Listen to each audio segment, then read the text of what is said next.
നമസ്കാരം. തണ്ടർ കോർട്ട്യാർഡിൽ നിന്ന് Sumeru റിങ്ങുമായി mark ഫെല്ലറും Emily ബ്ലാക്കും ഒരുപാട് ദൂരത്തേക്കാണ് എത്തിയിരിക്കുന്നത്. അവരെത്തിച്ചേർന്നത് ഹോളി റീജിയനിലെ ആ സതേൺ മേഖലയിലാണ്.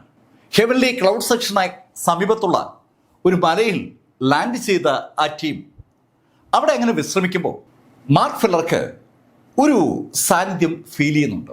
തണ്ടർ കോർട്ട്യാർഡിലെ ആ ശക്തന്റെ ഒരു അന്വേഷണം തന്നെ തേടി വരുന്നതായിട്ടൊരു തോന്നൽ മാർക്കിനുണ്ട്. ആ സമയത്ത് തന്നെ അങ്കിൾ ഗുവാനും മാർക്കിനോട് പറഞ്ഞു, മാർക്ക്, നമ്മളെ അവർ ഫോളോ ചെയ്യുകയാണ്. മാർക്കിന്റെ ആ ഓറയെ ഫോളോ ചെയ്ത് മാർക്കിനെ കണ്ടുപിടിക്കാനുള്ള ഒരു ശ്രമത്തിലാണ് തണ്ടർ കോർട്ട്യാർഡിലെ ആ അതിശക്തർ. യാവോ കുടുംബത്തിന്റെ ആ ഇമ്മോർട്ടൽ ചക്രവർത്തിയോട് പിടിച്ചു നിൽക്കാൻ അവർക്ക് പറ്റുന്നില്ലെങ്കിലും ഇമ്മോർട്ടൽ ചക്രവർത്തി ഇല്ലാത്ത സാഹചര്യത്തിൽ മാർക്കിനെ പരാജയപ്പെടുത്താൻ അവർക്കൊരു ബുദ്ധിമുട്ടുണ്ടാവില്ല. ആ ഒരു തോന്നൽ തണ്ടർ കോർട്ട്യാർഡിലെ ആ സീനിയേഴ്സിനുണ്ട്. മാർക്കിനെ അവർക്ക് തോൽപ്പിക്കാൻ പറ്റുമെന്ന ഘട്ടം എത്തിയപ്പോഴാണ് മാർക്കിനെ സഹായിക്കാനായി ആ ഇമ്മോർട്ടൽ ചക്രവർത്തി അവിടെ രംഗത്ത് വന്നത്. ആ ഇമ്മോർട്ടൽ ചക്രവർത്തിയെ മാർക്ക് നിയന്ത്രിച്ചത് അവരെ ശരിക്കും അതിശയപ്പെടുത്തിയ ഒരു കാര്യമാണ്. നേരത്തെ യാവോ കുടുംബത്തിന്റെ കൈവശം ഒരു സെലസ്റ്റിയൽ ആർട്ടിഫാക്ട് എന്ന നിലയിൽ ഈ യാവോ ചക്രവർത്തിയുടെ ഡെഡ് ബോഡി ഉണ്ടായിരുന്നു. യാവോ ചക്രവർത്തിയുടെ ആ ഡെഡ് ബോഡിയെ അവരൊരു ആയുധമായിട്ടാണ് ഉപയോഗിച്ചിരുന്നത്. പക്ഷെ മാർക്ക് ആ ആയുധത്തെ നിയന്ത്രിക്കുകയാണ്. അത് സ്വാഭാവികമായിട്ടും ഒരു ഭയം തണ്ടർ കോർട്ട്യാർഡിലെ ആ ഹയർ ഒഫീഷ്യൽസിന് ഉണ്ടാക്കിയിട്ടുണ്ടെങ്കിലും ആ ഇമ്മോർട്ടൽ ചക്രവർത്തി അവരുമായി ഫൈറ്റ് ചെയ്യാതെ മാർക്ക് പോയി കഴിഞ്ഞ് അല്പസമയം കഴിഞ്ഞതും അവിടെ നിന്ന് അപ്രത്യക്ഷമായപ്പോൾ ആ ഇമ്മോർട്ടൽ ചക്രവർത്തി ഇനി അവിടെയെങ്കിലും വരില്ല എന്നൊരു തോന്നൽ അവർക്കുണ്ടായി. ചക്രവർത്തി സ്വാഭാവികമായും യാവോ കുടുംബത്തിലേക്ക് മടങ്ങിക്കാണും. ആ ഒരു തോന്നലുണ്ടായ ആ നിമിഷത്തിൽ അവർ മാർക്കിന്റെ ആ ഓറയെ ഫോളോ ചെയ്ത് തുടങ്ങിയതാണ്. മാർക്ക് ഫെല്ലർ അങ്കിൾ ഗുവാനുമായി സംസാരിക്കുമ്പോൾ അവിടേക്ക് സാക്ഷാൽ പൗലി മാസ്റ്റർ കടന്നു വന്നു. മാർക്ക് ഫെല്ലർ ആ ജി കുടുംബത്തിൽ നിന്ന് പൗലി മാസ്റ്ററെ രക്ഷിച്ചുകൊണ്ട് വന്നതിന് ശേഷം ആദ്യമായിട്ടാണ് പൗലി മാസ്റ്റർ സുമേരു റിങ്ങിൽ നിന്ന് പുറത്തേക്ക് ഇറങ്ങുന്നത്. ഇപ്പോൾ അവരുടെ ബോഡി പൂർണ്ണ ആരോഗ്യം വീണ്ടെടുത്തിട്ടുണ്ട്. പൗലി മാസ്റ്റർ മാർക്കിനോടായി പറഞ്ഞു, മാർക്ക്, എനിക്കും ഒരു ഫീലിംഗ് അനുഭവപ്പെടുന്നുണ്ട്. ഈ സമയത്ത് അവിടെ എമിലി ബ്ലാക്കിനും അതുപോലെ കൂടെയുള്ള ആളുകൾക്കൊക്കെ അവരെ ആരോ ഫോളോ ചെയ്യുന്ന പോലെ ഒരു ഫീലിംഗ് അനുഭവപ്പെടുകയാണ്. എമിലി ബ്ലാക്കിന് അത് വേഗം മനസ്സിലാകും. അവളിപ്പോ ട്രിബുലേഷൻ ട്രാൻസെൻഡിങ് സ്റ്റേജിലെ സെക്കൻഡ് ലെവലിൽ എത്തിയിരിക്കുകയാണ്. അവളുടെ ആ ഒരു ഡിഡക്ഷൻ മെക്കാനിസം അതിശക്തമായി വന്നതും മാർക്ക് ഫെല്ലർ എല്ലാവരുമായി ആ സുമേരു റിങ്ങിനകത്തേക്ക് കയറി. സുമേരു റിങ്ങിനകത്തേക്ക് കയറിയ മാർക്ക് ഫെല്ലർ ഉടൻ തന്നെ സുമേരു എനർജി റിലീസ് ചെയ്തു. സുമേരു എനർജി ആ റിങ്ങിന് ചുറ്റുമായി റിലീസ് ചെയ്യപ്പെട്ട് അല്പസമയം കഴിഞ്ഞപ്പോൾ അവർക്ക് അങ്ങ് വിദൂരതയിൽ ചില ആളുകളെ കാണാൻ കഴിയുന്നുണ്ട്. ആകാശത്തോടെ അവർക്ക് നേരെ പാഞ്ഞു വരികയാണ് ആ തണ്ടർ കോർട്ട്യാർഡിലെ സീനിയേഴ്സ്. മാർക്ക് ഫെല്ലറും കൂടെയുള്ള ആളുകളൊക്കെ ശരിക്കും നിശബ്ദരായി ആ സുമേരു റിങ്ങിനകത്തുണ്ട്. ആ റിങ് സുമേരു എനർജിയാൽ മൂടപ്പെട്ടിരിക്കുന്നതുകൊണ്ട് അവിടേക്ക് പാഞ്ഞു വന്ന തണ്ടർ കോർട്ട്യാർഡിലെ സീനിയേഴ്സ് ചുറ്റും ഒന്ന് നോക്കി തുടങ്ങി. അവർക്ക് മാർക്ക് ഫെല്ലറുടെ ഒരു ഓറ ഏതാണ്ട് അതുവരെ ഐഡന്റിഫൈ ചെയ്യാൻ പറ്റിയിട്ടുണ്ട്. അവിടെ എത്തിയപ്പോൾ പെട്ടെന്ന് ആ ഓറങ്ങ് കട്ടാവുകയാണ്.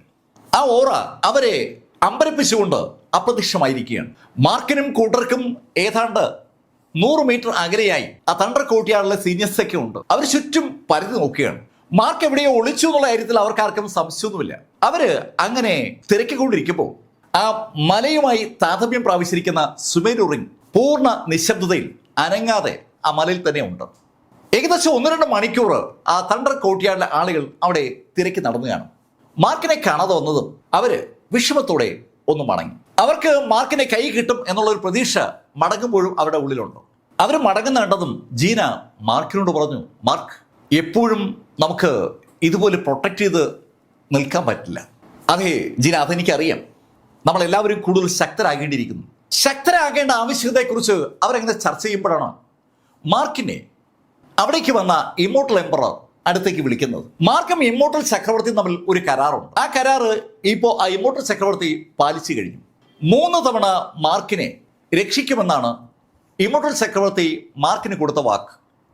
മാർക്ക് ഇമ്മോർട്ടൽ ചക്രവർത്തിയുടെ ആ ഡെഡ് ബോഡിയിൽ അവശേഷിച്ച ആ ഡിവൈൻ സെൻസ് ആക്ടിവേറ്റ് ചെയ്യാനായി ഉപയോഗിച്ചത് സോൾ ടോർമെൻ മൈൻഡ് ടെക്നിക്കാണ്. അത് മാർക്കിന് ലഭിച്ചത് സാക്ഷാൽ ഊജിയുടെ ആ ട്രേസലസ് ഇമ്മോർട്ടൽ സ്ക്രിപ്ചറിൽ നിന്നാണ്.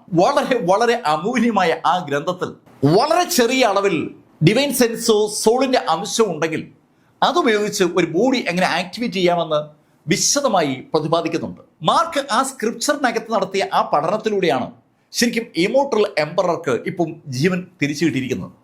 വളരെ നേർത്ത അളവിലെ അദ്ദേഹത്തിൻ്റെ ശരീരത്തിനകത്ത് ഇപ്പോൾ ഡിവൈൻ സെൻസ് ഉള്ളൂ. ആ കാര്യത്തെക്കുറിച്ച് ഇമോർട്ടൽ ചക്രവർത്തിക്ക് അറിയാം. ഇമോർട്ടൽ ചക്രവർത്തി മാർക്കിൻ്റെ അടുത്തേക്ക് വന്നത് ആ കാര്യം പറയാനാണ്. മാർക്ക്, നീ എനിക്ക് നൽകിയ വാക്കനുസരിച്ച് നീ ഇനി എന്നെ സഹായിക്കേണ്ടി വരും. ഇമോർട്ടൽ ചക്രവർത്തി മാർക്കിൻ്റെ അടുത്തേക്ക് വരുമ്പോൾ തന്നെ മാർക്കിന് ആ കാര്യം അറിയാം, അദ്ദേഹം എന്താണ് പറയാൻ പോകുന്നത്. മാർക്ക് യാവോ ചക്രവർത്തിയോട് പറഞ്ഞു, നമുക്ക് ഗോസ്റ്റ് വേൾഡിലേക്ക് പോയാലോ. മാർക്ക് ഇമോർട്ടൽ ചക്രവർത്തിയുടെ ഗോസ്റ്റ് വേൾഡ് എന്ന് പറയുന്ന ആ വാചകം എല്ലാവരും കേട്ടു.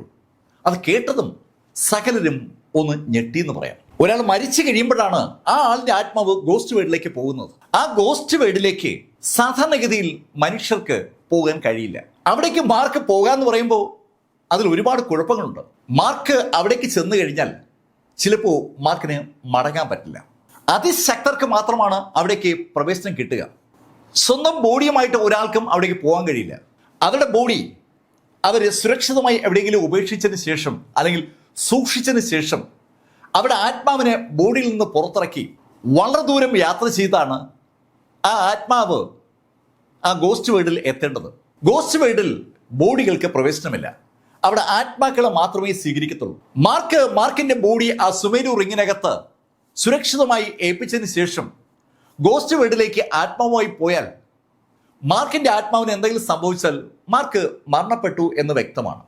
അത് ഹൈ റിസ്ക് ഉള്ള സാധനമാണ്. ആ ചിന്തകൾ പലരുടെയും മനസ്സിലേക്ക് വരുമ്പോൾ യാവോ ചക്രവർത്തി മാർക്കോട് ചോദിച്ചു, ഗോസ്റ്റ് വേൾഡിലേക്കോ? അതേ എംപറർ, ഗോസ്റ്റ് വേൾഡിൽ ഉറപ്പായും അങ്ങയുടെ അവശേഷിക്കുന്ന ആ ഡിവൈൻ സെൻസും അങ്ങയുടെ സോളും കാണും. നമുക്കത് അവിടെ നിന്ന് തിരിച്ചു പിടിക്കാൻ പറ്റിയാൽ അങ്ങേ എനിക്ക് വീണ്ടും ശക്തനാക്കാൻ പറ്റും. മാർക്ക് ഇപ്പോ ഇമോർട്ടൽ ചക്രവർത്തി യാവോയ്ക്ക് കൊടുത്ത ആ ഓഫർ അല്ലെങ്കിൽ ആ മോഹം വളരെ വളരെ വലുതാണ്. എത്രയോ കാലങ്ങൾക്ക് മുമ്പാണ് അദ്ദേഹത്തിന്റെ ആത്മാവ് ആ ശരീരം വിട്ടു പോയത്. അങ്ങനെ വിട്ടുപോകുന്ന സമയത്ത് ചെറിയൊരു അംശം ആത്മാവും ഡിവൈൻ സെൻസും തന്റെ ഡെഡ് ബോഡിയിൽ ഉപേക്ഷിച്ചു പോയ ആ ചക്രവർത്തിക്ക് ഇപ്പൊ ഇതാ തന്റെ ബാക്കിയുള്ള ആത്മാവും ഡിവൈൻ സെൻസും തിരിച്ചു പിടിക്കാൻ ഒരു ചാൻസ് മാർക്ക് ഓഫർ ചെയ്യാണ്. അത് കേട്ടതും യാവോ മാർക്കിനോട് പറഞ്ഞു, മാർക്ക് ഞാൻ റെഡി. ഇമോർട്ടൽ ചക്രവർത്തി യാവോ അങ്ങനെ പറഞ്ഞതും എമിലി ബ്ലാക്ക് ഉൾപ്പെടെയുള്ള എല്ലാവരും മാർക്കിന്റെ അടുത്തേക്ക് ഓടി വന്നു. മാർക്ക് എന്തായി ചെയ്യാൻ പോകുന്നത്? ഗോസ്റ്റ് വേൾഡിലേക്ക് പോയ ആരും തിരികെ വന്നിട്ടില്ല. അത് കേട്ടതും യാവോ ചക്രവർത്തി എമിലി ബ്ലാക്കിനോടായി പറഞ്ഞു, ഹേയ് അങ്ങനെയല്ല, അതിശക്തർക്ക് ഒരു ലോകവും അത്ര പ്രശ്നമുള്ളതൊന്നുമല്ല. ഇമോർട്ടൽ ചക്രവർത്തിമാർ ഗോസ്റ്റ് വേൾഡിലേക്കും ഡീമൺ വേൾഡിലേക്കും മോൺസ്റ്റർ വേൾഡിലേക്കും ഹെവനിലേക്ക് വരെ പോകും. അതിൽ ആ യാത്രയിൽ അവരെ തടുക്കാൻ ആർക്കും കഴിയില്ല. അത് സ്വയം അനുഭവിച്ചറിഞ്ഞ വ്യക്തി കൂടിയാണ് ഇമോർട്ടൽ ചക്രവർത്തി യാവോ. അതുകൊണ്ട് തന്നെ അദ്ദേഹം എമിലി ബ്ലാക്കിനോട് അങ്ങനെ തീർത്തു പറഞ്ഞത്. ആ ഡെഡ് ബോഡിയാണ് സംസാരിക്കുന്നത്. അദ്ദേഹം ഡ്രസ്സൊക്കെ ധരിച്ചിട്ടുണ്ടെങ്കിലും അതൊരു ഡെഡ് ബോഡിയാണെന്നുള്ള കാര്യം എല്ലാവർക്കും അറിയാം. പക്ഷെ ആ ഡെഡ് ബോഡിക്കകത്ത് ചെറിയൊരു ഊർജ്ജമുണ്ട്. ആ ഊർജ്ജമാണ് ശബ്ദമായി പുറത്തേക്ക് വരുന്നത്. അങ്കിൾ ഗുവാനും പവലിയൻ മാസ്റ്റർ ജി യുവാനി ഉൾപ്പെടെ എല്ലാവരും മാർക്കിനോട് ആ കാര്യത്തെക്കുറിച്ച് സംസാരിച്ചു തുടങ്ങി. മാർക്ക്, ഇത് അപകടമല്ലേ? അങ്ങനെ അവരൊക്കെ സംസാരിച്ചതും മാർക്ക് അവരൊക്കെ മാറ്റി നിർത്തി അവരോട് സംസാരിച്ചു തുടങ്ങി. നോക്ക്, ഇമോർട്ടൽ ചക്രവർത്തിക്ക് ഞാനൊരു വാക്ക് കൊടുത്തിട്ടുണ്ട്. എന്നെ സഹായിച്ചാൽ തിരിച്ച് സഹായിക്കാമെന്ന്. അദ്ദേഹം ഇപ്പം 3 തവണ എന്നെ സഹായിച്ചിരിക്കുകയാണ്. 3 തവണയോ?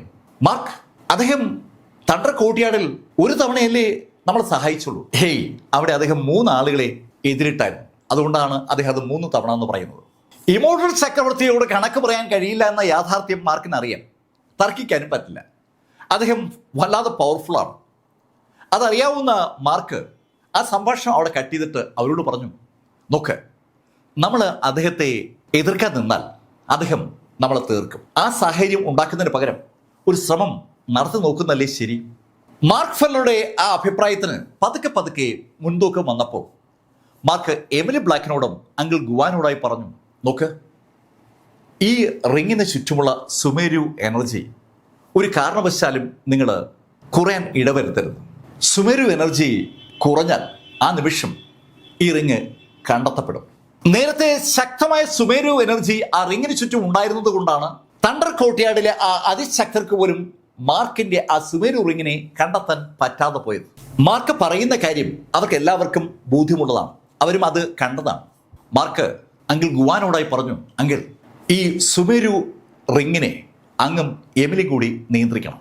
നിങ്ങൾ ഒരു കാരണവശാലും ഇവിടെ സ്റ്റേ ചെയ്യരുത്. നിങ്ങൾ മൂവ് ചെയ്തുകൊണ്ടേയിരിക്കണം. സ്റ്റേ ചെയ്താൽ അവരെന്തെങ്കിലും ഡിഡക്ഷൻ ടെക്നിക്ക് കണ്ടെത്തി സ്റ്റേ ചെയ്താൽ അവർ ഉപയോഗിക്കുന്ന ഏതെങ്കിലും ഡിഡക്ഷൻ ടെക്നിക്ക് വഴി ഈ സ്ഥലം ഐഡന്റിഫൈ ചെയ്യാനുള്ള സാധ്യതയുണ്ട്. അവർ വേണമെന്ന് വെച്ച് എക്സ്പ്ലോർ ചെയ്താൽ ഈ മലയിലേക്കും അന്വേഷണം എത്തും. മലയിലേക്ക് ഡിവൈൻ ആയുധങ്ങൾ ഉപയോഗിച്ചാൽ ചിലപ്പോൾ നമ്മുടെ സുമേരു റിങ് കണ്ടെത്താൻ സാധ്യതയുണ്ട്. അതുകൊണ്ട് നിങ്ങൾ മൂവ് ചെയ്തുകൊണ്ടേയിരിക്കണം. ഞാൻ ഇമോർട്ടൽ ചക്രവർത്തിക്കൊപ്പം ഗോസ്റ്റ് വീട്ടിലേക്ക് ഒന്ന് പോയി നോക്കാം. സുമേരു റിങ് വർക്ക് ചെയ്യിക്കേണ്ടത് എങ്ങനെയാണെന്ന് അങ്കിൾ ഗുവാന് നന്നായിട്ട് അറിയാം. ഇപ്പോൾ സുമേരു എനർജിക്ക് അവർക്ക് ബുദ്ധിമുട്ടൊന്നുമില്ല.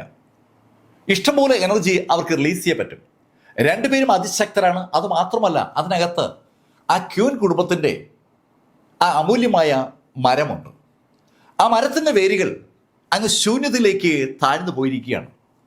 അതിന് എവിടെ നിന്ന് വേണമെങ്കിലും ഊർജം വലിച്ചെടുക്കാൻ പറ്റും. ആ ഊർജത്തെ സുമേരു ഊർജമായി കൺവേർട്ട് ചെയ്യാൻ ഇപ്പോൾ ആ സുമേരു റിങ്ങിന് പറ്റുകയും ചെയ്യും. വളരെ പോസിറ്റീവായി ഇടപെടാൻ സെക്കൻഡ് ലെവൽ ട്രിബുലേഷൻ ലെവലിലേക്ക് കടന്നിരിക്കുന്ന എമിലി ബ്ലാക്കിന് എളുപ്പം പറ്റുകയും ചെയ്യും. അങ്കിൾ ഗുവാൻ ഉൾപ്പെടെയുള്ള എല്ലാ ആളുകളും ട്രിബുലേഷനിലേക്ക് കടക്കാൻ റെഡിയായി നിൽക്കുന്ന ആളുകളുമാണ്. അതിശക്തരുടെ ഒരു വലിയ ഗ്യാങ് അവിടെ ഉണ്ടെന്ന് അർത്ഥം. ഷാങ് മാങ്ങും ജൂവും വല്ലാതെ വിഷമിച്ച് നിൽക്കുകയാണ്. അവർക്ക് രണ്ടുപേർക്കും മാർക്ക് ഗോസ്റ്റ് വീട്ടിലേക്ക് പോകുന്നത് തീരെ അങ്ങോട്ട് പിടിക്കുന്നില്ല. ജൂ മാർക്കിനോട് അതുകൊണ്ട് തന്നെ ആ കാര്യം പറയുകയും ചെയ്തു. മാർക്ക്, വേറെ ഒരു മാർഗവും ഇല്ലേ? ജൂ, പേടിക്കേണ്ട കാര്യമൊന്നുമില്ല, ഞാൻ ഉറപ്പായും തിരിച്ചു വരും. അങ്ങനെ മാർക്ക് പറഞ്ഞതിന് ശേഷം ഷാങ് മാങ്ങിനെ നോക്കുമ്പോൾ ഷാങ് മാങ്ങിന്റെ കണ്ണ് ഏതാണ്ട് നിറഞ്ഞിരിക്കുകയാണ്. ഷാങ് മാങ്ങിന്റെ അടുത്തേക്ക് നടന്നു വന്ന മാർക്ക് ഫെല്ലർ ഷാങ് മാങ്ങിന്റെ തോളിൽ തട്ടി. ഹേയ് ഷാങ്, നീ ഇങ്ങനെ സങ്കടപ്പെട്ടാൽ ഞാൻ പിന്നെ എങ്ങനെ പോകും? നീയാണ് ഇവിടെയുള്ള ആളുകൾക്ക് ധൈര്യം കൊടുക്കേണ്ടത്. കരയാതെ പിടിച്ചു നിൽക്കുന്നത് സാക്ഷാൽ എമിലി ബ്ലാക്ക് ആണ്. അവളാണ് ഇനി ആ ടീമിനെ നിയന്ത്രിക്കേണ്ടത്. അവളെ പോലെ ശക്തിയുള്ള ആരും ഇപ്പോൾ ആ റിങ്ങിനകത്തില്ല. ആ റിങ്ങിനകത്തുള്ള ഏറ്റവും ശക്തിയായ അവൾ അധീരയായാൽ സകലരും കുഴയും. ലിറ്റിൽ ഫാറ്റിയും ഷീരയൊക്കെ മാർക്കിന്റെ അടുത്ത് തന്നെ ഉണ്ട്. മാർക്ക് അവരെയൊക്കെ ആശ്വസിപ്പിച്ചതിന് ശേഷം ഇമോർട്ടൽ ചക്രവർത്തിയുടെ നേരെ നടന്നെത്തി ഇമോർട്ടൽ ചക്രവർത്തിയെ ഒന്ന് നോക്കിയതിനു ശേഷം സുമേരു റിങ്ങിൽ ഒരു പ്രത്യേക സ്ഥലത്തായി ഇരുന്നു ശബ്ദം പടിഞ്ഞ് ധ്യാനത്തിലേക്ക് മാർക്ക് ഫെല്ലർ കടക്കുകയാണ്. മാർക്ക് ധ്യാനത്തിലേക്ക് കടന്നതും ആ ഇമോർട്ടൽ ചക്രവർത്തി യാവോ മാർക്കിന്റെ സമീപത്തായി അതേപോലെ ധ്യാനത്തിലേക്ക് ഇരുന്നു. അടുത്ത നിമിഷത്തിൽ ഇമോർട്ടൽ ചക്രവർത്തിയുടെ ഡിവൈൻ സെൻസ് ആ ഡെഡ് ബോഡിയിൽ നിന്ന് കണ്ണഞ്ചിക്കുന്ന വേഗതയിൽ പറന്ന് മാർക്കിന്റെ ബോഡിയിലേക്ക് പ്രവേശിച്ചു. മാർക്കിന്റെ ഡിവൈൻ സെൻസിലേക്ക് ഇമോർട്ടൽ ചക്രവർത്തി യാവോയുടെ ഡിവൈൻ സെൻസ് കടന്നു വരുന്നത് മാർക്ക് അറിയുന്നുണ്ട്. മാർക്ക് പെട്ടെന്ന് ആ ഡിവൈൻ സെൻസ് കണ്ടെത്താൻ ഒരു സ്കാനിങ് നടത്തി നോക്കിയെങ്കിലും അതിനെ കാണാനേ പറ്റിയില്ല. മാർക്കിന്റെ ബോഡിക്കുള്ളിൽ എവിടെയോ ഇമോർട്ടൽ ചക്രവർത്തി യാവോയുടെ ആ ഡിവൈൻ സെൻസ് അങ്ങ് ഒളിച്ചു. ഇമോർട്ടൽ ചക്രവർത്തി യാവോയുടെ കപ്പാസിറ്റി ആ അവസ്ഥയിലും വളരെ വളരെ വലുതാണെന്നുള്ള യാഥാർത്ഥ്യം മാർക്ക് അറിയാതെ തിരിച്ചറിയുകയാണ്. സകല ആളുകളും മാർക്ക് ഫെല്ലറെ അങ്ങനെ നോക്കി നിൽക്കുമ്പോൾ മാർക്കിന്റെ കണ്ണുകൾ അങ്ങ് അടഞ്ഞു. മാർക്ക് തന്റെ ബോഡി പൂർണ്ണമായും നിശ്ചലാവസ്ഥയിലേക്ക് കൊണ്ടുവരികയാണ്. എമിലി ബ്ലാക്കും ഷാങ് മാങ്ങും പവലിൻ മാസ്റ്ററും അങ്കിൾ ഗുവാനും ഉൾപ്പെടെയുള്ള സകല ടീമും മാർക്കിനെ തന്നെ അങ്ങനെ നോക്കി നിൽക്കുമ്പോൾ മാർക്കിന്റെ ബോഡിക്ക് ചുറ്റുമായി ഒരു സുവർണ പ്രകാശം പതുക്കെ പതുക്കെ ജ്വലിക്കുന്നത് അവരുടെയൊക്കെ ശ്രദ്ധയിലേക്ക് വന്നു. മാർക്കിന്റെ ആ സെയിൻറ്റ്ലി ബോഡി ടെക്നിക്ക് പരിചയമുള്ള എല്ലാവർക്കും മാർക്കിന്റെ ചുറ്റുമുള്ള ആ സുവർണ പ്രകാശം അറിയാം. പക്ഷെ ഇപ്പോൾ ആ സുവർണ പ്രകാശത്തോടൊപ്പം ഒരു ഗ്രീൻ ലൈറ്റ് കൂടി ഉണ്ടായി വരികയാണ്. മാർക്കിന്റെ എൻറ്റയർ ടെക്നിക്കുകളും ശക്തികളും ആയുധങ്ങളും ഒക്കെ മാർക്ക് ആ സോളിലേക്ക് കേന്ദ്രീകരിക്കുകയാണ്. മാർക്ക് പോകുന്നത് ക്ഷണിക്കപ്പെടാത്ത ഒരു സ്ഥലത്തേക്കാണ്.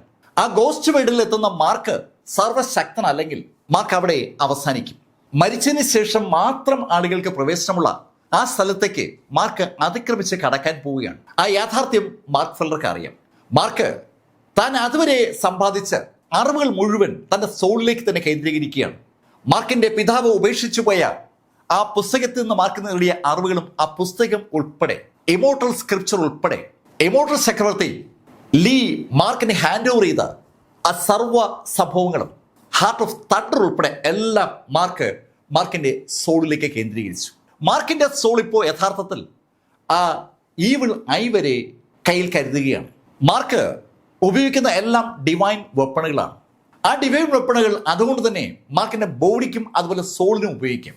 സോളിനെ കൊണ്ട് അത് ഉപയോഗിക്കാനുള്ള കപ്പാസിറ്റി മാർക്ക് നേടിയത് ആ സോൾ ടോർമെന്റ് മൈൻഡ് ടെക്നിക്ക് വഴിയാണ്. മാർക്കിന് ആ ടെക്നിക്ക് ലഭിച്ചത് സാക്ഷാൽ ഇമോർട്ടൽ ചക്രവർത്തി ലീയിൽ നിന്നാണ്. അതോടൊപ്പം മാർക്ക് ആ സോഴ്സറി കുടുംബത്തിന്റെ കുടുംബത്തിന്റെ ആ മന്ത്രവാദ കുടുംബത്തിന്റെ സകല അമൂല്യങ്ങളായ അറിവുകളും ഇപ്പോൾ കരസ്ഥമാക്കിയിട്ടുണ്ട്. ആ കുടുംബവുമായി ബന്ധപ്പെട്ടുകൊണ്ട് മാർക്ക് നേടിയ അറിവിന് പരിമിതിയില്ല എന്നാണ് സത്യം. അവർക്ക് പോലും പറ്റാത്ത ശൈലിയിൽ മാർക്ക് ആ അറിവുകൾ ഇപ്പോൾ സ്വായത്തമാക്കിയിരിക്കുകയാണ്. മാർക്ക് താൻ കടന്നുപോയ വഴിയിലൂടെ നേടിയ മുഴുവൻ അറിവുകളും മാർക്കിന്റെ സോളിലേക്ക് കേന്ദ്രീകരിച്ചു. ശരിക്കും ഈ ശൈലിയിലൊരു പ്രിപ്പറേഷൻ മാർക്ക് ഇതിനു മുമ്പ് ഒരിക്കലും നടത്തിയിട്ടില്ല. മാർക്ക് ആ പ്രിപ്പറേഷൻ പൂർത്തീകരിച്ച ആ നിമിഷത്തിൽ മാർക്കിന്റെ ചുറ്റുമുണ്ടായിരുന്ന ആ സ്വർണവും പച്ചയും കലർന്ന ആ പ്രകാശം പതുക്കെ മാർക്കിന്റെ ബോഡിയിൽ നിന്ന് മുകളിലേക്ക് ഉയർന്നു തുടങ്ങി. നഗ്ന നേത്രം കൊണ്ട് മറ്റുള്ള ആളുകൾക്ക് ആ കാഴ്ച കാണാം. മാർക്കിന്റെ ബോഡിയിൽ നിന്ന് ആ എമറാൾഡ് ഗ്രീൻ നിറത്തിൽ ആ പ്രകാശം പുറത്തേക്ക് പതുക്കെ പതുക്കെ പൊങ്ങി വന്ന് അത് മാർക്കിന്റെ രൂപമായി മാറി. ശരിക്കും ആളുകൾക്ക് ഇപ്പോൾ അത് വിസിബിളാണ്. മാർക്ക് ഫെല്ലറുടെ ഒരു രൂപം അവിടെ ആ ശൂന്യതയിൽ ആ സുമേരു റിങ്ങിനകത്ത് അങ്ങനെ നിൽക്കുകയാണ്. മാർക്ക് എല്ലാവരും ഒന്ന് നോക്കിയിട്ട് ഒരു അക്ഷരം പോലും മിണ്ടാതെ അതിവേഗം ആ സുമേരു റിങ്ങിന്ന് പുറത്തേക്ക് പാഞ്ഞു. മാർക്കിന്റെ ഉള്ളിൽ ഇപ്പോൾ സാക്ഷാൽ ഇമോർട്ടൽ ചക്രവർത്തി യാവോയുമുണ്ട്. അവര് ലക്ഷ്യം വെക്കുന്നത് സാക്ഷാൽ പർഗേറ്ററിയാണ്. പർഗേറ്ററിയുടെ 9th ലെവലിന് അപ്പുറം ഗോസ്റ്റ് വേൾഡ് സ്റ്റാർട്ട് ചെയ്യുമെന്നുള്ള കാര്യം മാർക്കിന് ഇപ്പോൾ അറിയാം. മാർക്ക് ആ ഭാഗത്തേക്ക് തന്റെ ആത്മാവുമായി അതിവേഗം പാഞ്ഞു. ബോഡി പായുന്നതിനേക്കാൾ വേഗതയിലാണ് ആത്മാവിന്റെ പാച്ചിൽ എന്ന് പറയുന്നത്. മാർക്കിന് പർഗേറ്ററിയിൽ നിന്ന് ഹോളി റീജിയനിലേക്ക് ആ സ്പിരിച്വൽ എസൻസ് ഉപയോഗിച്ച് ടെലിപ്പോർട്ടേഷൻ വഴി എത്താൻ ഒരുപാട് സമയം വേണ്ടി വന്നെങ്കിൽ മാർക്ക് ആ സദേൺ റീജിയന് മുകളിൽ നിന്ന് ഹോളി റീജിയന് മുകളിലൂടെ പർഗേറ്ററിയിലേക്ക് പായുമ്പോൾ ആ വേഗത കണ്ണഞ്ചിക്കുന്നതാണ്. ശരിക്കും ആത്മാക്കളാണല്ലോ സഞ്ചരിക്കുന്നത്, അതുകൊണ്ട് തന്നെ ആ വേഗതയ്ക്ക് പരിമിതിയില്ല എന്ന് പറയാം. മാർക്ക് ഫെല്ലർ പർഗേറ്ററിക്ക് മുകളിലൂടെ അങ്ങനെ കടന്നു പോകുമ്പോൾ മാർക്ക് താഴെ നടക്കുന്ന യുദ്ധം കൃത്യമായി കാണുന്നുണ്ട്. ആ പർഗേറ്ററിയിൽ പല ലെവലുകളിലും അതിശക്തമായ യുദ്ധം നടക്കുകയാണ്. മനുഷ്യ വംശത്തെ വേട്ടയാടുന്ന ആളുകളുടെ കൂട്ടത്തിൽ കൂടുതലുള്ളത് ഇപ്പോൾ മോൺസ്റ്റർ റേസുകാരാണ്. ഗോസ്റ്റ് റേസിനെയും അതുപോലെ ഡീമൺ റേസിനെയും അധികം അവിടെ കാണുന്നില്ല. കൂടുതലുമുള്ളത് മോൺസ്റ്റർ റേസുകാരാണ്. മോൺസ്റ്റർ റേസിന് ഇപ്പോൾ വളരെ എളുപ്പത്തിൽ പർഗേറ്ററിയിലേക്ക് എത്താൻ പറ്റുന്നുണ്ട്. പാത്ത് ഓഫ് ഹെവൻ അതിൻ്റെ റെസ്ട്രിക്ഷൻ പിൻവലിച്ചതോടുകൂടി വളരെ എളുപ്പത്തിൽ പർഗേറ്ററിയെ ആക്രമിക്കാൻ മോൺസ്റ്റർ റേസുകാർക്ക് അവരുടെ സ്ഥലത്ത് നിന്ന് പറ്റുകയാണ്. ശരിക്കും വൻ പാത്തുകൾ തന്നെ പർഗേറ്ററിയിലേക്ക് ഉണ്ടായിരിക്കും എന്ന് പറയാം. പർഗേറ്ററി അനവധി പ്ലാനറ്റുകളുള്ള ഒരു വലിയ ഏരിയയാണ്. ആ മേഖലയിലേക്കാണ് മോൺസ്റ്റർ റേസുകാരുടെ ആക്രമണം ഉണ്ടാകുന്നത്. മാർക്ക് ഫെല്ലർ ആ പ്ലാനറ്റുകൾക്ക് മുകളിലൂടെ പറന്നു പോകുമ്പോൾ താഴെ നടക്കുന്ന ആ ഫൈറ്റ് കാണുന്നുണ്ട്. അത് കണ്ടപ്പോൾ മാർക്കിന് വല്ലാത്തൊരു അസ്വസ്ഥ ഫീൽ ചെയ്തു. മാർക്ക് ഒരുപാട് വർഷം ആ പർഗേറ്ററിയിൽ ഉണ്ടായിരുന്നതാണ്.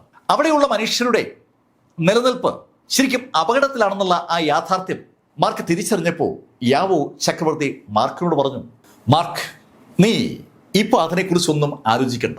ലക്ഷ്യം അത് മാത്രമായിരിക്കണം നിന്റെ മനസ്സിൽ ഉണ്ടാകേണ്ടത്.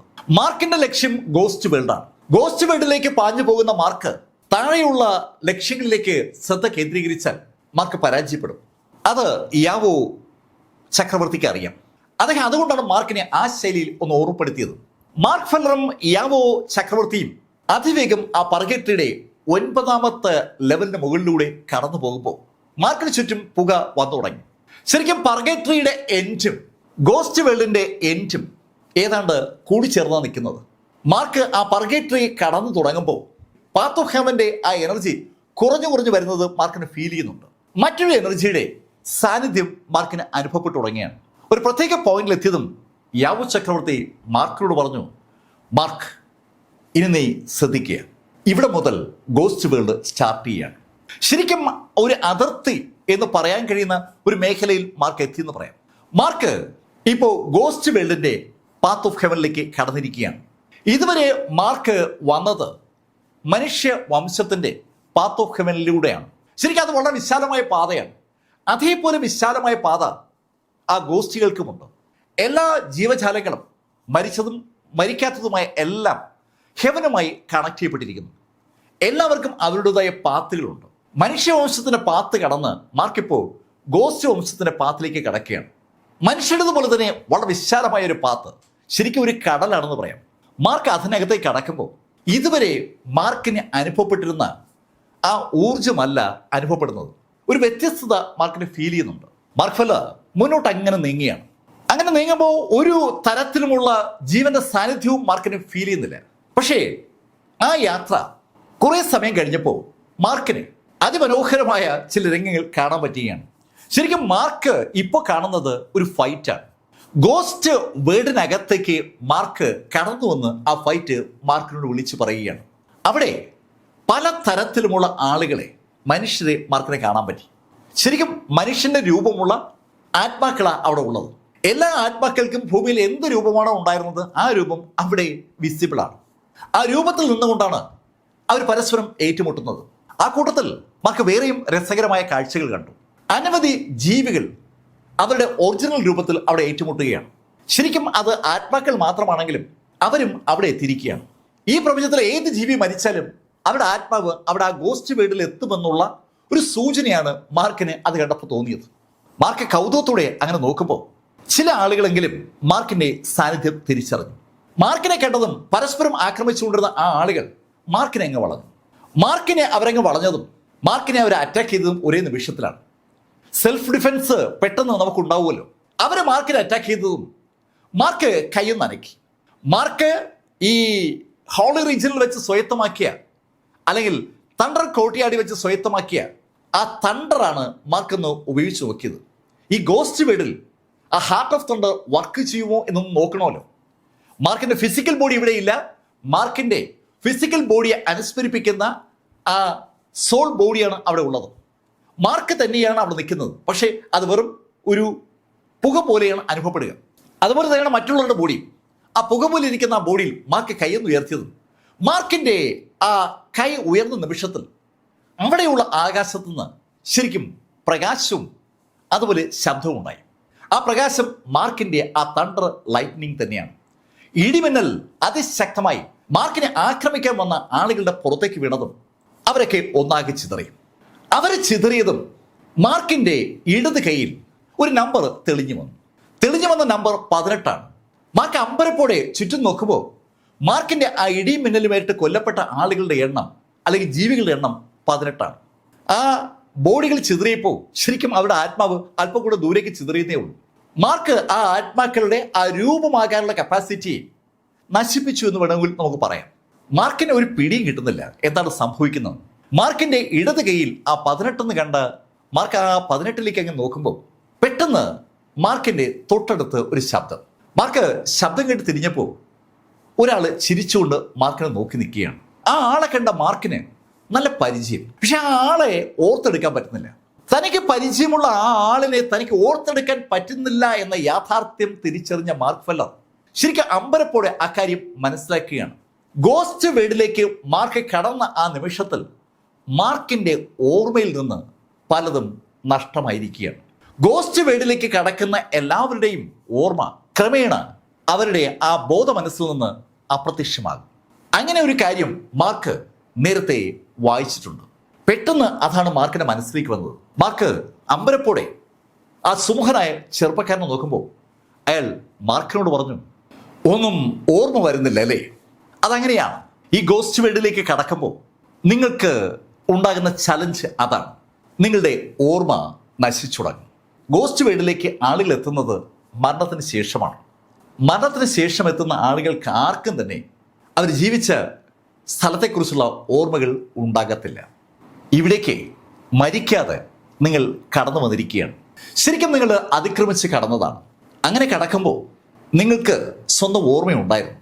പക്ഷെ ആ ഓർമ്മ ഈ ഗോസ്റ്റ് വേർഡിൽ ഒരു അപകടമാണ്. അതുകൊണ്ടാണ് ഇവിടുത്തെ നിയമം, ഇവിടുത്തെ റൂള് നിന്റെ ആ ഓർമ്മയെ വലിച്ചെടുത്തത്. മാർക്കിന് ഇപ്പോൾ ഒരു ക്ലാരിഫിക്കേഷൻ കിട്ടി. പക്ഷെ ആ ക്ലാരിഫിക്കേഷൻ തന്ന വ്യക്തി ആരാണെന്ന് മാത്രം മാർക്കിന് അങ്ങോട്ട് മനസ്സിലാകുന്നില്ല. മാർക്കിന് അയാൾ നല്ല പരിചയമുണ്ട്. എവിടെയോ കണ്ടു മറന്ന ഒരു മുഖം. മാർക്ക് എത്ര ആലോചിച്ചിട്ടും ആ ആളെ അങ്ങോട്ട് മനസ്സിലാകുന്നില്ല. ആ ആളെ അന്വേഷിച്ച് കണ്ടുപിടിക്കാൻ ശ്രമിക്കുന്നതിന് പകരം തനിക്ക് ആവശ്യമുള്ള കാര്യം അന്വേഷിക്കാൻ മാർക്ക് തീരുമാനിച്ചു. മാർക്ക് അയാളോട് ചോദിച്ചു, സുഹൃത്തെ, ഞാൻ ഇവിടേക്ക് വന്നത് എനിക്കൊപ്പമുള്ള ഇമോർട്ടൽ ചക്രവർത്തിയുടെ ആത്മാവ് കണ്ടുപിടിക്കാനാണ്. അത് കേട്ടതും ആ ചെറുപ്പക്കാരൻ ചിരിച്ചുകൊണ്ട് മാർക്കിനോട് പറഞ്ഞു, ഹേയ് മാർക്ക് ഫെല്ലർ, അത് കണ്ടെത്തണമെങ്കിൽ നീ ഒരുപാട് ദൂരം യാത്ര ചെയ്യേണ്ടി വരും. പക്ഷെ അങ്ങനെ യാത്ര ചെയ്യുമ്പോൾ നീ ഒരുപാട് എതിർപ്പ് അനുഭവിക്കും. ആ എതിർപ്പുകളെ നിനക്ക് അതിജീവിക്കാൻ കഴിഞ്ഞാൽ സ്വാഭാവികമായിട്ടും നിനക്ക് പോയിന്റ് കിട്ടും. ഇപ്പോൾ നിന്റെ ഇടത് കൈയിൽ കാണുന്നില്ലേ ആ 18 എന്ന പോയിന്റ്, അത് കൂടിക്കൂടി വരും. നീ പരാജയപ്പെട്ടാൽ ആ പോയിന്റുകളൊക്കെ കുറയുകയും ചെയ്യും. നീ നേടുന്ന പോയിന്റുകൾ നീ എനിക്ക് നൽകിയാൽ നിനക്ക് ഉറപ്പായിട്ടും ഞാൻ ആ സ്ഥലം കാണിച്ചു തരാം.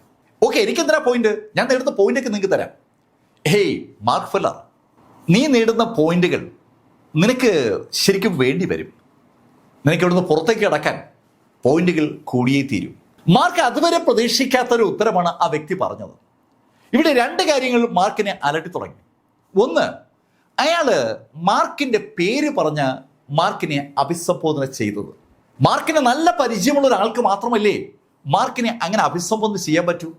അത് മാർക്കിൽ ഒരു അത്ഭുതവും അമ്പരപ്പൊക്കെ ഉണ്ടാക്കി. അങ്ങനെ തോന്നിയതും മാർക്ക് അയാളോട് ചോദിച്ചു, അല്ല നിങ്ങൾക്ക് എങ്ങനെയാ എൻ്റെ പേര് മനസ്സിലായത്? ഏയ് മാർക്ക്, ഇവിടെ എത്തുന്ന ആളുകളുടെ പേരുകൾ മനസ്സിലാക്കാൻ വളരെ എളുപ്പമല്ലേ? നിങ്ങൾക്ക് ജീവിച്ചിരുന്ന സ്ഥലത്ത് എന്ത് പേരാണോ ഉള്ളത് ആ പേര് നിങ്ങൾ അകത്തേക്ക് അടക്കുമ്പോൾ തന്നെ ഇവിടെയുള്ള എല്ലാവരും അറിയും. മാർക്ക്, നീയും അറിയും പുതിയ ആളുകൾ ഇവിടേക്ക് വരുമ്പോൾ ആ പേരുകൾ. മാർക്കിന് അതൊരു പുതിയ അറിവാണ്. ആ ഗോസ്റ്റ് വേൾഡിന്റെ ഒരു രീതി മാർക്കിന് ശരിക്കും അതിശയിപ്പിക്കുന്നുണ്ടെന്ന് പറയാം. മാർക്ക് കൗതുകത്തോടെ ആ ആളെ നോക്കിയിട്ട് ആ ആളോട് പറഞ്ഞു, അല്ല എത്ര പോയിന്റാ ഞാൻ നിങ്ങൾക്ക് ഹാൻഡ് ഓവർ ചെയ്യേണ്ടത്? മാർക്ക്, എനിക്ക് നീ ഹാൻഡ് ഓവർ ചെയ്യേണ്ടത് 1000 പോയിന്റുകളാണ്. ഓ, 1000 പോയിന്റേ ഉള്ളോ? അത് സിമ്പിളാണ്. മാർക്ക്, സിമ്പിളൊക്കെ ആണ്, പക്ഷേ 1000 പോയിന്റ് നേടുക എന്ന് പറഞ്ഞാൽ അതത്ര എളുപ്പമല്ല. നീ മുന്നോട്ട് നീങ്ങുമ്പോൾ നിന്നെ തോൽപ്പിക്കാൻ കപ്പാസിറ്റി ഉള്ള ആളുകളും ഈ ഗോസ്റ്റ് വീടിനകത്ത് ഉണ്ടാകുമെന്നുള്ള കാര്യം മറക്കരുത്. നീ തോറ്റാൽ നീ അതുവരെ നേടിയ പോയിന്റുകൾ അവർ കൊണ്ടുപോകും. ശരിക്കും അതിനകത്തൊരു ഗെയിമാണ് നടക്കുന്നതെന്ന് ഒരു ബോധ്യം അപ്പോഴാണ് മാർക്കിനുണ്ടായത്.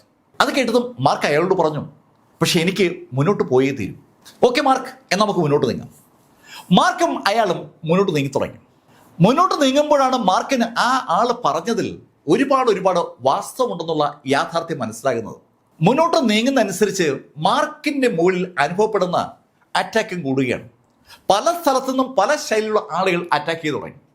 ആ അറ്റാക്ക് ചെയ്യുന്ന ആളുകളെയൊക്കെ മാർക്ക് പരാജയപ്പെടുത്തുന്നുണ്ട്. അതിനനുസരിച്ച് മാർക്കിന്റെ കയ്യിലെ ആ പോയിന്റ് വാല്യൂ കൂടുകയും ചെയ്യണം.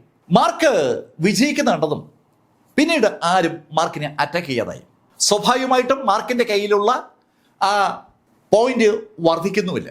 മാർക്ക് പറകേറ്റയിൽ പോലെ ഒരു ലെവല് അവിടെ കഴിഞ്ഞതും പെട്ടെന്ന് മാർക്കിന്റെ കയ്യിലുണ്ടായിരുന്ന ആ പോയിന്റുകൾ പകുതിയായി കുറഞ്ഞു. അത് കണ്ടതും മാർക്ക് ആ കൂടെ വരുന്ന ആളോട് ചോദിച്ചു, അല്ല എൻ്റെ പോയിന്റുകൾ പകുതി കാണാനില്ല. മാർക്ക് 50 പോയിന്റ് വരെ അവിടെ നേടിയതാണ്. ഇപ്പൊ മാർക്കിന്റെ കയ്യിൽ 25 പോയിന്റേ ഉള്ളൂ. മാർക്ക്, ഇവിടെ ഓരോ ലെവല് കടക്കാനും കൈക്കൂലി പോലെ പോയിന്റുകൾ കൊടുക്കണം. നീ നേടുന്ന പോയിന്റ് എത്രയാണെങ്കിലും അതിൻ്റെ പകുതി നീ അവിടെ ഗേറ്റ് കിടക്കാൻ കൊടുക്കേണ്ടി വരും. നീ പക്ഷെ ആ പോയിന്റ് കൊടുക്കുന്നു വേണ്ട, ഓട്ടോമാറ്റിക്കായിട്ട് ആ പോയിന്റുകൾ നിന്റെ കയ്യിൽ നിന്ന് കുറഞ്ഞോളൂ. ആ വ്യക്തി ആ പറഞ്ഞതിനകത്ത് ഒരു കുരുക്കുണ്ട്. മാർക്കിന്റെ കയ്യിലുള്ള പോയിന്റ് 1000-ന് മുകളിൽ അല്ലെങ്കിൽ അവസാനത്തെ ലെവലിൽ, അതായത് 10ാമത്തെ ലെവലിൽ മാർക്ക് എത്തുമ്പോൾ മാർക്കിന്റെ കൈവശമുള്ള പോയിന്റിൽ പകുതിയൊക്കെ പോകും. 2000 പോയിന്റ് ഉണ്ടെങ്കിൽ ബാക്കി 1000 പോയിന്റ് മാർക്കിന് കാണും. ആ 1000 പോയിന്റ് ആ സമയത്ത് മാർക്കിന് ആ ആൾക്ക് കൊടുക്കാൻ പറ്റും. അത്രയും പോയിന്റ് ആർജിക്കാൻ മാർക്കിന് പറ്റിയില്ലെങ്കിൽ മാർക്കിനെ അയാൾ സഹായിക്കില്ല. അയാൾ പറയുന്നതിൻ്റെ അർത്ഥം മാർക്കിന് ഇപ്പോൾ മനസ്സിലാകുന്നുണ്ട്. അതിനെക്കുറിച്ച് കൂടുതൽ ആലോചിക്കാൻ നിൽക്കാതെ മാർക്ക് ആ ലെവലിൽ നിന്ന് അടുത്ത ലെവലിലേക്ക് കടന്നു.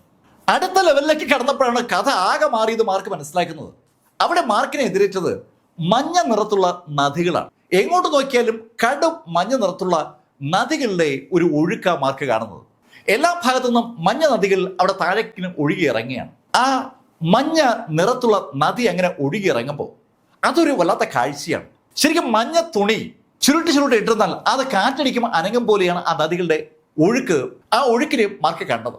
നദികൾ ഇങ്ങനെ ഒഴുകി ഇറങ്ങിക്കൊണ്ടിരിക്കുകയാണ്, എല്ലാം മഞ്ഞ നിറത്തിലാണ്. മാർക്ക് കൗതുകത്തോടെ ആ നദികളെ നോക്കുന്ന കണ്ടതും ആ സുഹൃത്ത് മാർക്കിനോട് പറഞ്ഞു, മാർക്ക്, ഈ നദികളെ നീ ശ്രദ്ധിക്കണം. ചിലപ്പോ നിന്റെ പോയിന്റ് മുഴുവൻ ആ നദികൾ കൊണ്ടുപോകാൻ സാധ്യതയുണ്ട്. ആ സുഹൃത്ത് പറഞ്ഞതിന്റെ അർത്ഥം മാർക്കിന് മനസ്സിലായില്ല. മാർക്ക് ആ സുഹൃത്തിനെ കൗതുകത്തോട് നോക്കുമ്പോൾ ആ സുഹൃത്ത് മാർക്കിനോട് പറഞ്ഞു, മാർക്ക്, നീ ശ്രദ്ധിച്ച് നടന്നാൽ മതി, കാര്യം മനസ്സിലാക്കിക്കൊള്ളൂ. മാർക്ക് അങ്ങനെ മുന്നോട്ട് നടക്കുമ്പോഴേക്കും അതുവരെ മാർക്ക് കാണാത്തത്ര ശക്തിയുള്ള ചില ജീവികൾ മാർക്കിനെ അറ്റാക്ക് ചെയ്തു തുടങ്ങി. മാർക്ക് ഭൂമിയിലും അതുപോലെ ഹോളി റീജിയനിലും കണ്ടിട്ടുള്ള അതിശക്തരായ ഡീമൺ ബീസ്റ്റുകളുടെ അറ്റാക്കാണ് ആ നിമിഷത്തിൽ മാർക്ക് നേരെ ഉണ്ടായത്. മാർക്ക് അവയെ അറ്റാക്ക് ചെയ്യുമ്പോൾ തികച്ചും അപ്രതീക്ഷിതമായിട്ട് ആ മഞ്ഞ നദികളും മാർക്കിനെ അറ്റാക്ക് ചെയ്തു തുടങ്ങി. ആ നദിയിൽ നിന്നുള്ള വെള്ളം മാർക്കിന്റെ പുറത്തു വിട്ടതും മാർക്കിന്റെ ഇടത് കൈയിലുണ്ടായിരുന്ന ആ പോയിന്റുകൾ ഒന്നടങ്കം അങ്ങ് അപ്രത്യക്ഷമായി. അത് കണ്ടതും ആ കൂടെയുള്ള സുഹൃത്ത് മാർക്കിനോട് പറഞ്ഞു, മാർക്ക്, ആ നദിയുടെ വെള്ളം നിന്റെ കയ്യിൽ വീഴാതെ നീ ഇനി നോക്കണം. ശരിക്കും മാർക്ക് അപ്പോഴാണ് ആ ത്രെട്ട് മനസ്സിലാക്കുന്നത്. അവിടെയുള്ള ആ ഡീമൺ ബീസ്റ്റുകളെ പരാജയപ്പെടുത്തുമ്പോൾ മാർക്കിന്റെ പോയിന്റ് അതിവേഗം കൂടുകയാണ്. പക്ഷെ അതേ നിമിഷത്തിൽ മാർക്ക് പോലും അറിയാതെ അതുവഴി ഒഴുകുന്ന നദികൾ പെട്ടെന്ന് മാർക്കിന്റെ പുറത്തേക്ക് ആ വെള്ളം തെറിപ്പിക്കും. ആ വെള്ളം മാർക്കിന്റെ ഇടത് കൈയിൽ വീണാൽ ആ നിമിഷം ആ ഇടത് കൈയിലുള്ള പോയിന്റ് അങ്ങ് മാഞ്ഞു പോവുകയാണ്. ശരിക്കും ഒരു ത്രെട്ട് അവിടെ മാർക്ക് ഫീൽ ചെയ്യാണ്. മാർക്കിന് ആ ലെവലിൽ കടക്കണമെങ്കിൽ ഒരു നിശ്ചിത പോയിന്റ് വേണം. ആ പോയിന്റ് ഉണ്ടെങ്കിൽ മാത്രമേ മാർക്കിന് ആ ലെവൽ കടക്കാൻ പറ്റൂ. ആ ലെവല് കടക്കാനായി പോയിന്റ് സൂക്ഷിക്കുകയും വേണം, ആ ഡീമൺ ബീസ്റ്റുകളെ കൊല്ലുകയും വേണം. മാർക്കിന്റെ ശ്രദ്ധ ഇപ്പൊ പൂർണ്ണമായും ആ യുദ്ധത്തിലേക്ക് കടന്നു. മാർക്കിന്റെ കൂടെ നടക്കുന്നല്ലാതെ ആ സുഹൃത്ത് ഈ യുദ്ധത്തിലൊന്നും പങ്കെടുക്കുന്നില്ല. ആ സുഹൃത്തിനെ ഡീമൺ ബീസ്റ്റുകളൊന്നും ശരിക്കും തൊടുന്നില്ലെന്ന് പറഞ്ഞാൽ അതാണ് ശരി. അവയുടെ ലക്ഷ്യം പൂർണ്ണമായും മാർക്ക് ഫെല്ലറാണ്. എന്തായാലും കുറെ നേരം കഴിഞ്ഞപ്പോൾ മാർക്ക് ഫെല്ലർ ആ ലെവലിന്റെ എൻഡിലെത്തി. മാർക്ക് ഈ മഞ്ഞ നിറത്തുള്ള നദിയുടെ ആക്രമണത്തിൽ വളരെ വിജിലന്റ് ആണ്. മാർക്കിന്റെ ബോഡിയിലേക്ക് ആ വെള്ളം വീഴാതിരിക്കാൻ മാർക്കിന്റെ ബോഡിക്ക് ചുറ്റും ഇപ്പോൾ ആ സെയിന്റ്ലി ബോഡി ടെക്നിക്ക് പോലെ ഒരു ടെക്നിക്ക് ഉപയോഗിച്ച് ഒരു കവറൊക്കെ ഉണ്ടാക്കിയിട്ടുണ്ട്. ആ യെല്ലോ നിറത്തിലുള്ള വെള്ളം വീഴാതെ മാർക്ക് തന്റെ ബോഡിയെ പ്രൊട്ടക്ട് ചെയ്ത കാഴ്ച കൗതുകത്തോടെയാണ് ആ സുഹൃത്ത് കണ്ടത്. അയാൾ മാർക്കിനൊപ്പം നടക്കുന്നുണ്ട്. മാർക്ക് ആ ലെവലിന്റെ എൻഡിലെത്തിയതും വീണ്ടും മാർക്കിന്റെ കയ്യിലുണ്ടായിരുന്ന പോയിന്റ് അങ്ങ് കുറഞ്ഞു. മാർക്കിന്റെ കയ്യിൽ ഈ സമയത്ത് 140 പോയിന്റ് ഉണ്ടായിരുന്നു. അത് പെട്ടെന്ന് 70 ആയത്. എത്ര പോയിന്റ് ഉണ്ടോ അതിന്റെ പകുതിയാണ് അവിടുന്ന് പോകുന്നത്. മാർക്ക് അതിനെക്കുറിച്ച് ഇപ്പോൾ കൂടുതൽ ആലോചിക്കാൻ നിൽക്കാതെ മൂന്നാമത്തെ ലെവൽ രംഗത്തേക്ക് കടന്നു. ശരിക്കും അറ്റാക്ക് അതല്ലാതെ വേറെ ഒന്നുമില്ല.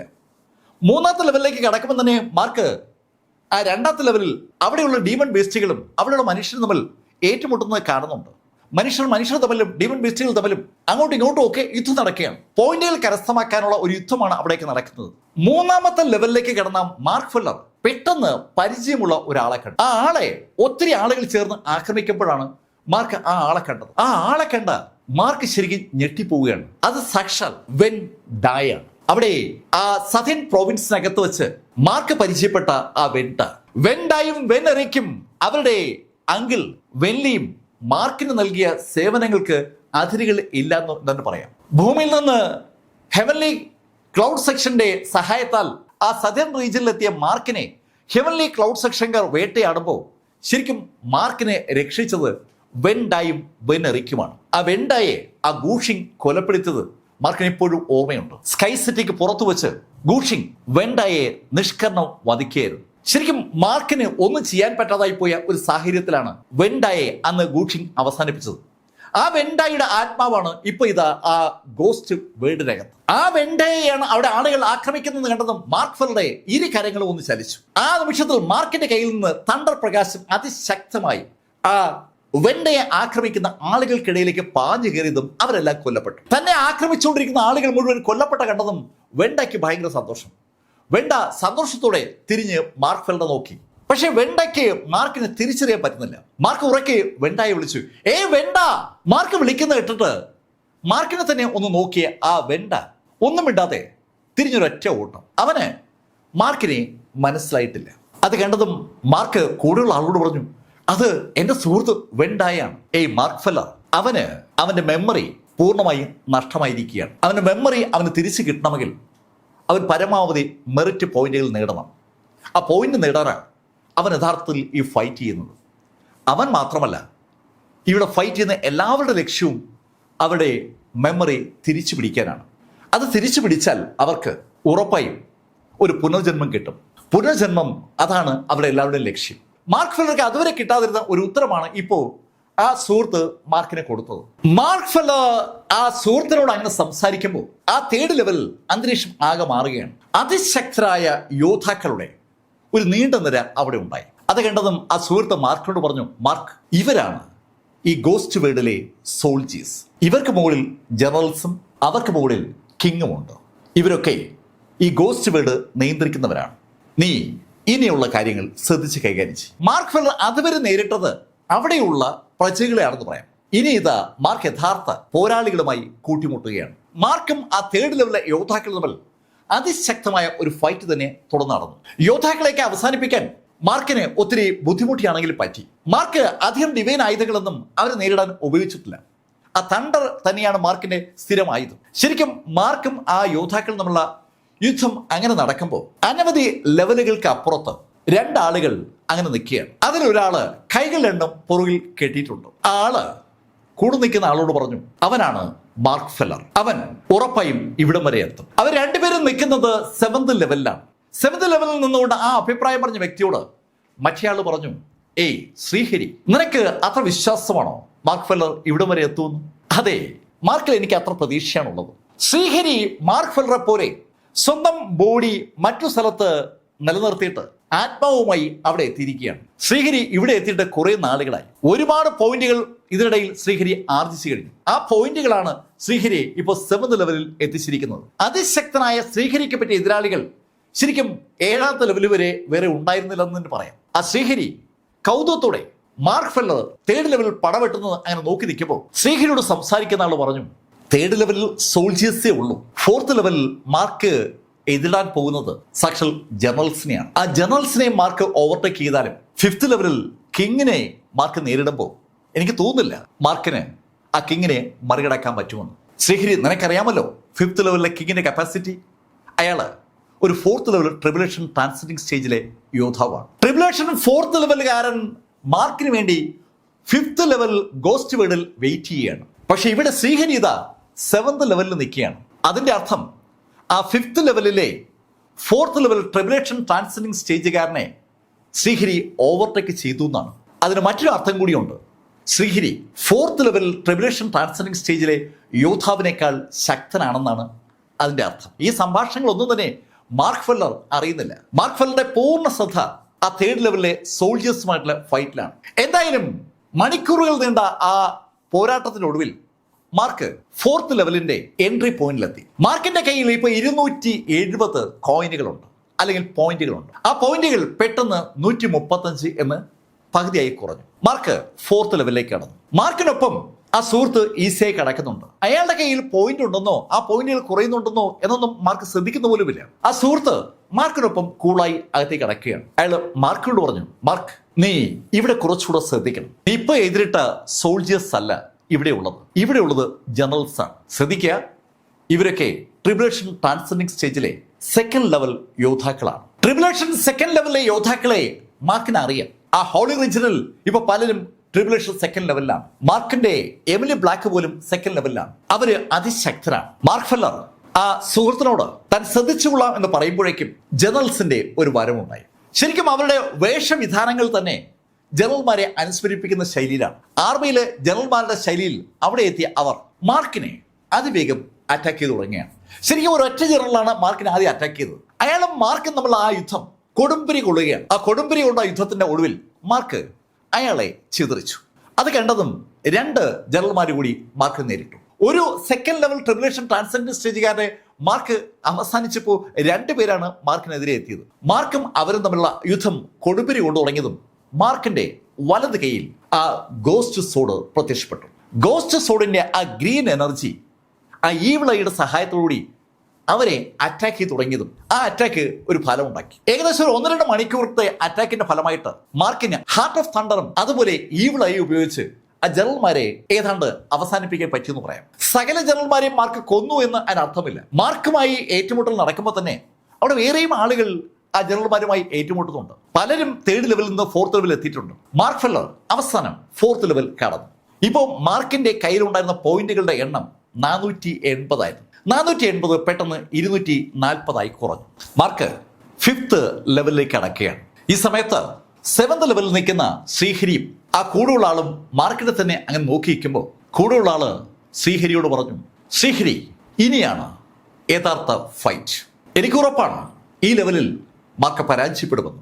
മാർക്കിന് ഒരു ട്രിബുലേഷൻ 3rd ലെവൽ ട്രാൻസിറ്റിംഗ് സ്റ്റേജിലെ യോദ്ധാവിന്റെ പവർ ഉണ്ടെന്ന് മാർക്കിന്റെ ആ 4th ലെവലിലെ പോരാട്ടം കാണുന്ന ആർക്ക് മനസ്സിലാവും. പക്ഷെ ഇപ്പൊ മാർക്ക് നേരിടാൻ പോകുന്നത് സാക്ഷാൽ ഗോസ്റ്റ് വേർഡിലെ കിങ്ങിനെയാണ്.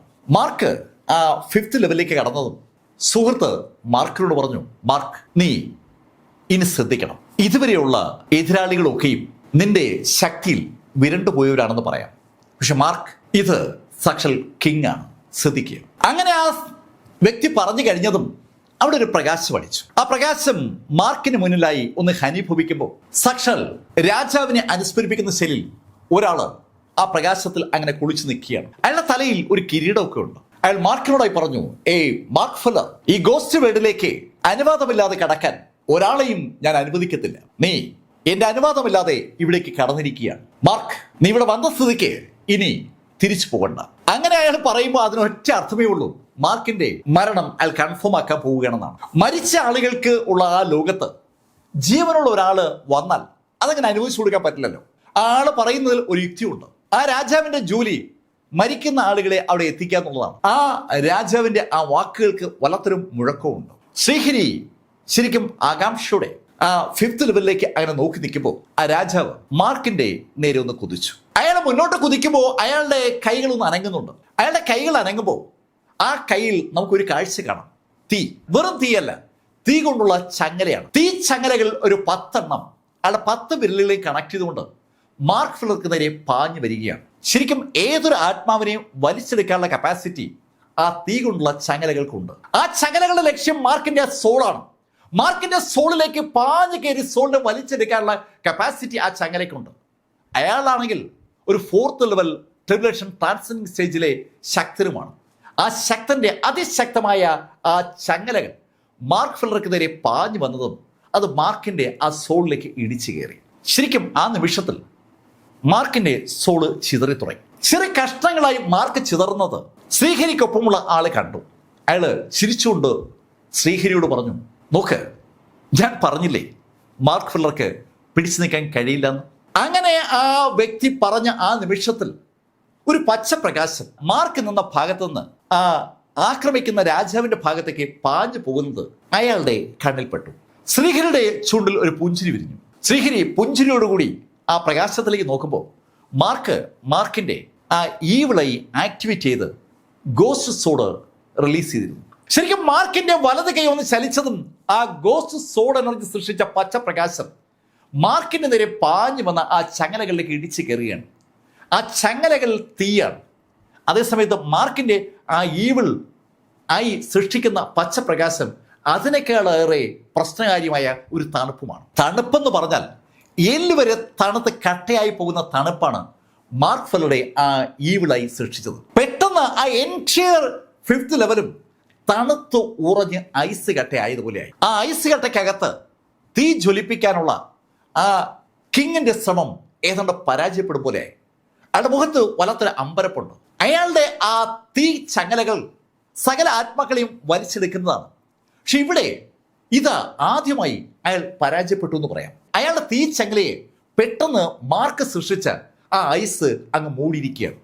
ആ തീ ചങ്ങലയുടെ പവർ പൂർണ്ണമായി നഷ്ടമായി. അത്ഭുതത്തോടെ മാർക്കിനെ ഒന്ന് നോക്കിയ അയാൾ പെട്ടെന്നാണ് അയാളുടെ കൈകൾ ഒന്ന് ഉയർത്തിയത്. അയാളുടെ കൈ ഉയർത്തിയതും തൊട്ട് മുകളിലുള്ള 6th ലെവലിൽ നിന്ന് 2 സാധനങ്ങൾ അയാൾക്ക് നേരെ പാഞ്ഞു വന്നു. ഒന്ന് ഒരു പുസ്തകമാണ്, മറ്റൊന്ന് ഒരു ബ്രഷാണ്. ആ പുസ്തകത്തിൽ ആ ബ്രഷ് കൊണ്ട് എഴുതാൻ പറ്റും. ആ പുസ്തകത്തിന്റെ പേര് അവിടേക്ക് പാഞ്ഞു വരുമ്പോൾ തന്നെ മാർക്കിന് വിസിബിൾ ആണ്. ലൈഫ് ആൻഡ് ഡെത്ത് ബുക്ക്, ജനനവും മരണവും രേഖപ്പെടുത്തിയിരിക്കുന്ന ബുക്ക്. ആ രാജാവിന്റെ ഇടത് കൈയിലേക്ക് ആ ലൈഫ് ആൻഡ് ഡെത്ത് ബുക്ക് വന്നു, വലത് കൈയിലേക്ക് ആ ബ്രഷും. അയാൾ ആ ബ്രഷ് കൊണ്ട് ആ ബുക്കിൽ മാർക്ക് ഫെല്ലർ എന്ന് എഴുതിയതും മാർക്കിന്റെ അതുവരെയുള്ള ജീവിതം അയാളുടെ കൺമുമ്പിൽ തെളിഞ്ഞു വരികയാണ്. മാർക്ക് ഫെല്ലറുടെ കഴിഞ്ഞുപോയ എല്ലാ ജന്മങ്ങളും, ആ ജന്മങ്ങളിലെ മാർക്കിന്റെ പോരാട്ടങ്ങളും ഈ ജന്മത്തിലെ മാർക്കിന്റെ പോരാട്ടമൊക്കെ വളരെ വളരെ വ്യക്തമായി ആ പേജുകളിൽ രേഖപ്പെടുത്തപ്പെട്ടിട്ടുണ്ട്. ശരിക്കും ഒരു ചലച്ചിത്രം കാണുമ്പോൾ അത് അയാളുടെ മുന്നിൽ ദൃശ്യമാവുകയാണ്. അതിലേക്ക് നോക്കിയ അയാൾക്ക് മാർക്കിന്റെ പുനർജന്മങ്ങളും തുടർന്നുള്ള കാഴ്ചകളിൽ കാണാൻ പറ്റി. അയാൾക്ക് മാത്രമേ അത് കാണാൻ പറ്റൂ, മാർക്കിന് കാണാൻ പറ്റില്ല. ആ പുസ്തകത്തിൽ കാണിക്കുന്ന ചലച്ചിത്രത്തിലേക്ക് നോക്കിയ ആ കിങ്ങിന്റെ മുഖത്ത് ഒരു പുഞ്ചിരി വിരിഞ്ഞു. അയാൾ മാർക്കിനോടായി പറഞ്ഞു, ഏയ് മാർക്ക് ഫെല്ലർ, നിന്റെ യാത്ര ഞാനിവിടെ അവസാനിപ്പിക്കാൻ പോവുകയാണ്. അങ്ങനെ പറഞ്ഞിട്ട് അയാൾ ആ ബ്രഷ് കൊണ്ട് ആ പേജിനകത്ത് അയാൾക്ക് മാത്രം മനസ്സിലാകുന്ന ശൈലിയിൽ ചില നമ്പറൊക്കെ കുറിക്കുന്നുണ്ട്. അയാൾ ആ നമ്പർ കുറിച്ചതും ഇവിടെ അക്ഷോഭനായി നിന്ന ആ മാർക്ക് ഫെല്ലർ ചെറു കഷ്ണങ്ങളായി അങ്ങ് ചിതറി. അമ്പരപ്പിക്കുന്ന വേഗതയിൽ ആ കഷ്ണങ്ങൾ ചിതറുന്ന കണ്ടതും ശ്രീഹരിയുടെ മുഖം ഒന്ന് വിളറി. ശ്രീഹരി പ്രതീക്ഷിക്കാത്ത ശൈലിയിൽ മാർക്ക് ഫെല്ലർ ചിതറുകയാണ്. അത് കണ്ടതും ശ്രീഹരിക്കൊപ്പമുള്ള ആള് ശ്രീഹരിയോട് പറഞ്ഞു, കണ്ടോ, ഞാൻ പറഞ്ഞില്ലേ മാർക്ക് ഫെല്ലർ ഇവിടെ അവസാനിക്കുന്നു. അങ്ങനെ അയാൾ പറയുമ്പോഴും ഒന്ന് വിളറിയെങ്കിലും ശ്രീഹരിയുടെ മുഖത്ത് ആ പുഞ്ചിരി വീണ്ടും ഉണ്ടായി. മാർക്കിന്റെ ചിതറിയ ആ സോള് ചെറു കഷ്ണങ്ങളായി ആ 5th ലെവലിൽ മുഴുവൻ അങ്ങനെ പരക്കുമ്പോൾ മാർക്കിനൊപ്പം ഉണ്ടായിരുന്ന ആ ചെറുപ്പക്കാരൻ അയാളുടെ കൈ ഒന്ന് അനക്കി. അയാൾ കൈയൊന്ന് അനക്കിയതും ആ രാജാവിന്റെ കയ്യിലുണ്ടെന്ന് ബ്രഷ് പെട്ടെന്ന് അയാളുടെ കയ്യിൽ നിന്ന് അപ്രത്യക്ഷമായി. ശരിക്കും ആ ബ്രഷ് മാർക്ക് ഫെല്ലറുടെ ചിതറിയ ആ ആത്മാവിന്റെ കണികൾ ലക്ഷ്യമാക്കി പായുന്ന ഒരു അമ്പരപ്പിക്കുന്ന കാഴ്ചയാണ് 7th ലെവലിലുള്ള ശ്രീഹരിയും അതുപോലെ കൂടുതലുള്ള ആളും കണ്ടത്. അവരെ ആ ബ്രഷിലേക്ക് നോക്കുമ്പോൾ ആ ബ്രഷ് മാർക്കിന്റെ ആത്മാവ് ചിതറിയതുപോലെ ചെറു കഷ്ണങ്ങളായി പ്രകാശമായി അങ്ങ് ചിതറി. ഇവിടെ ആ കിങ് വലത് ഞെട്ടിത്തരിച്ചു നിൽക്കുകയാണ്.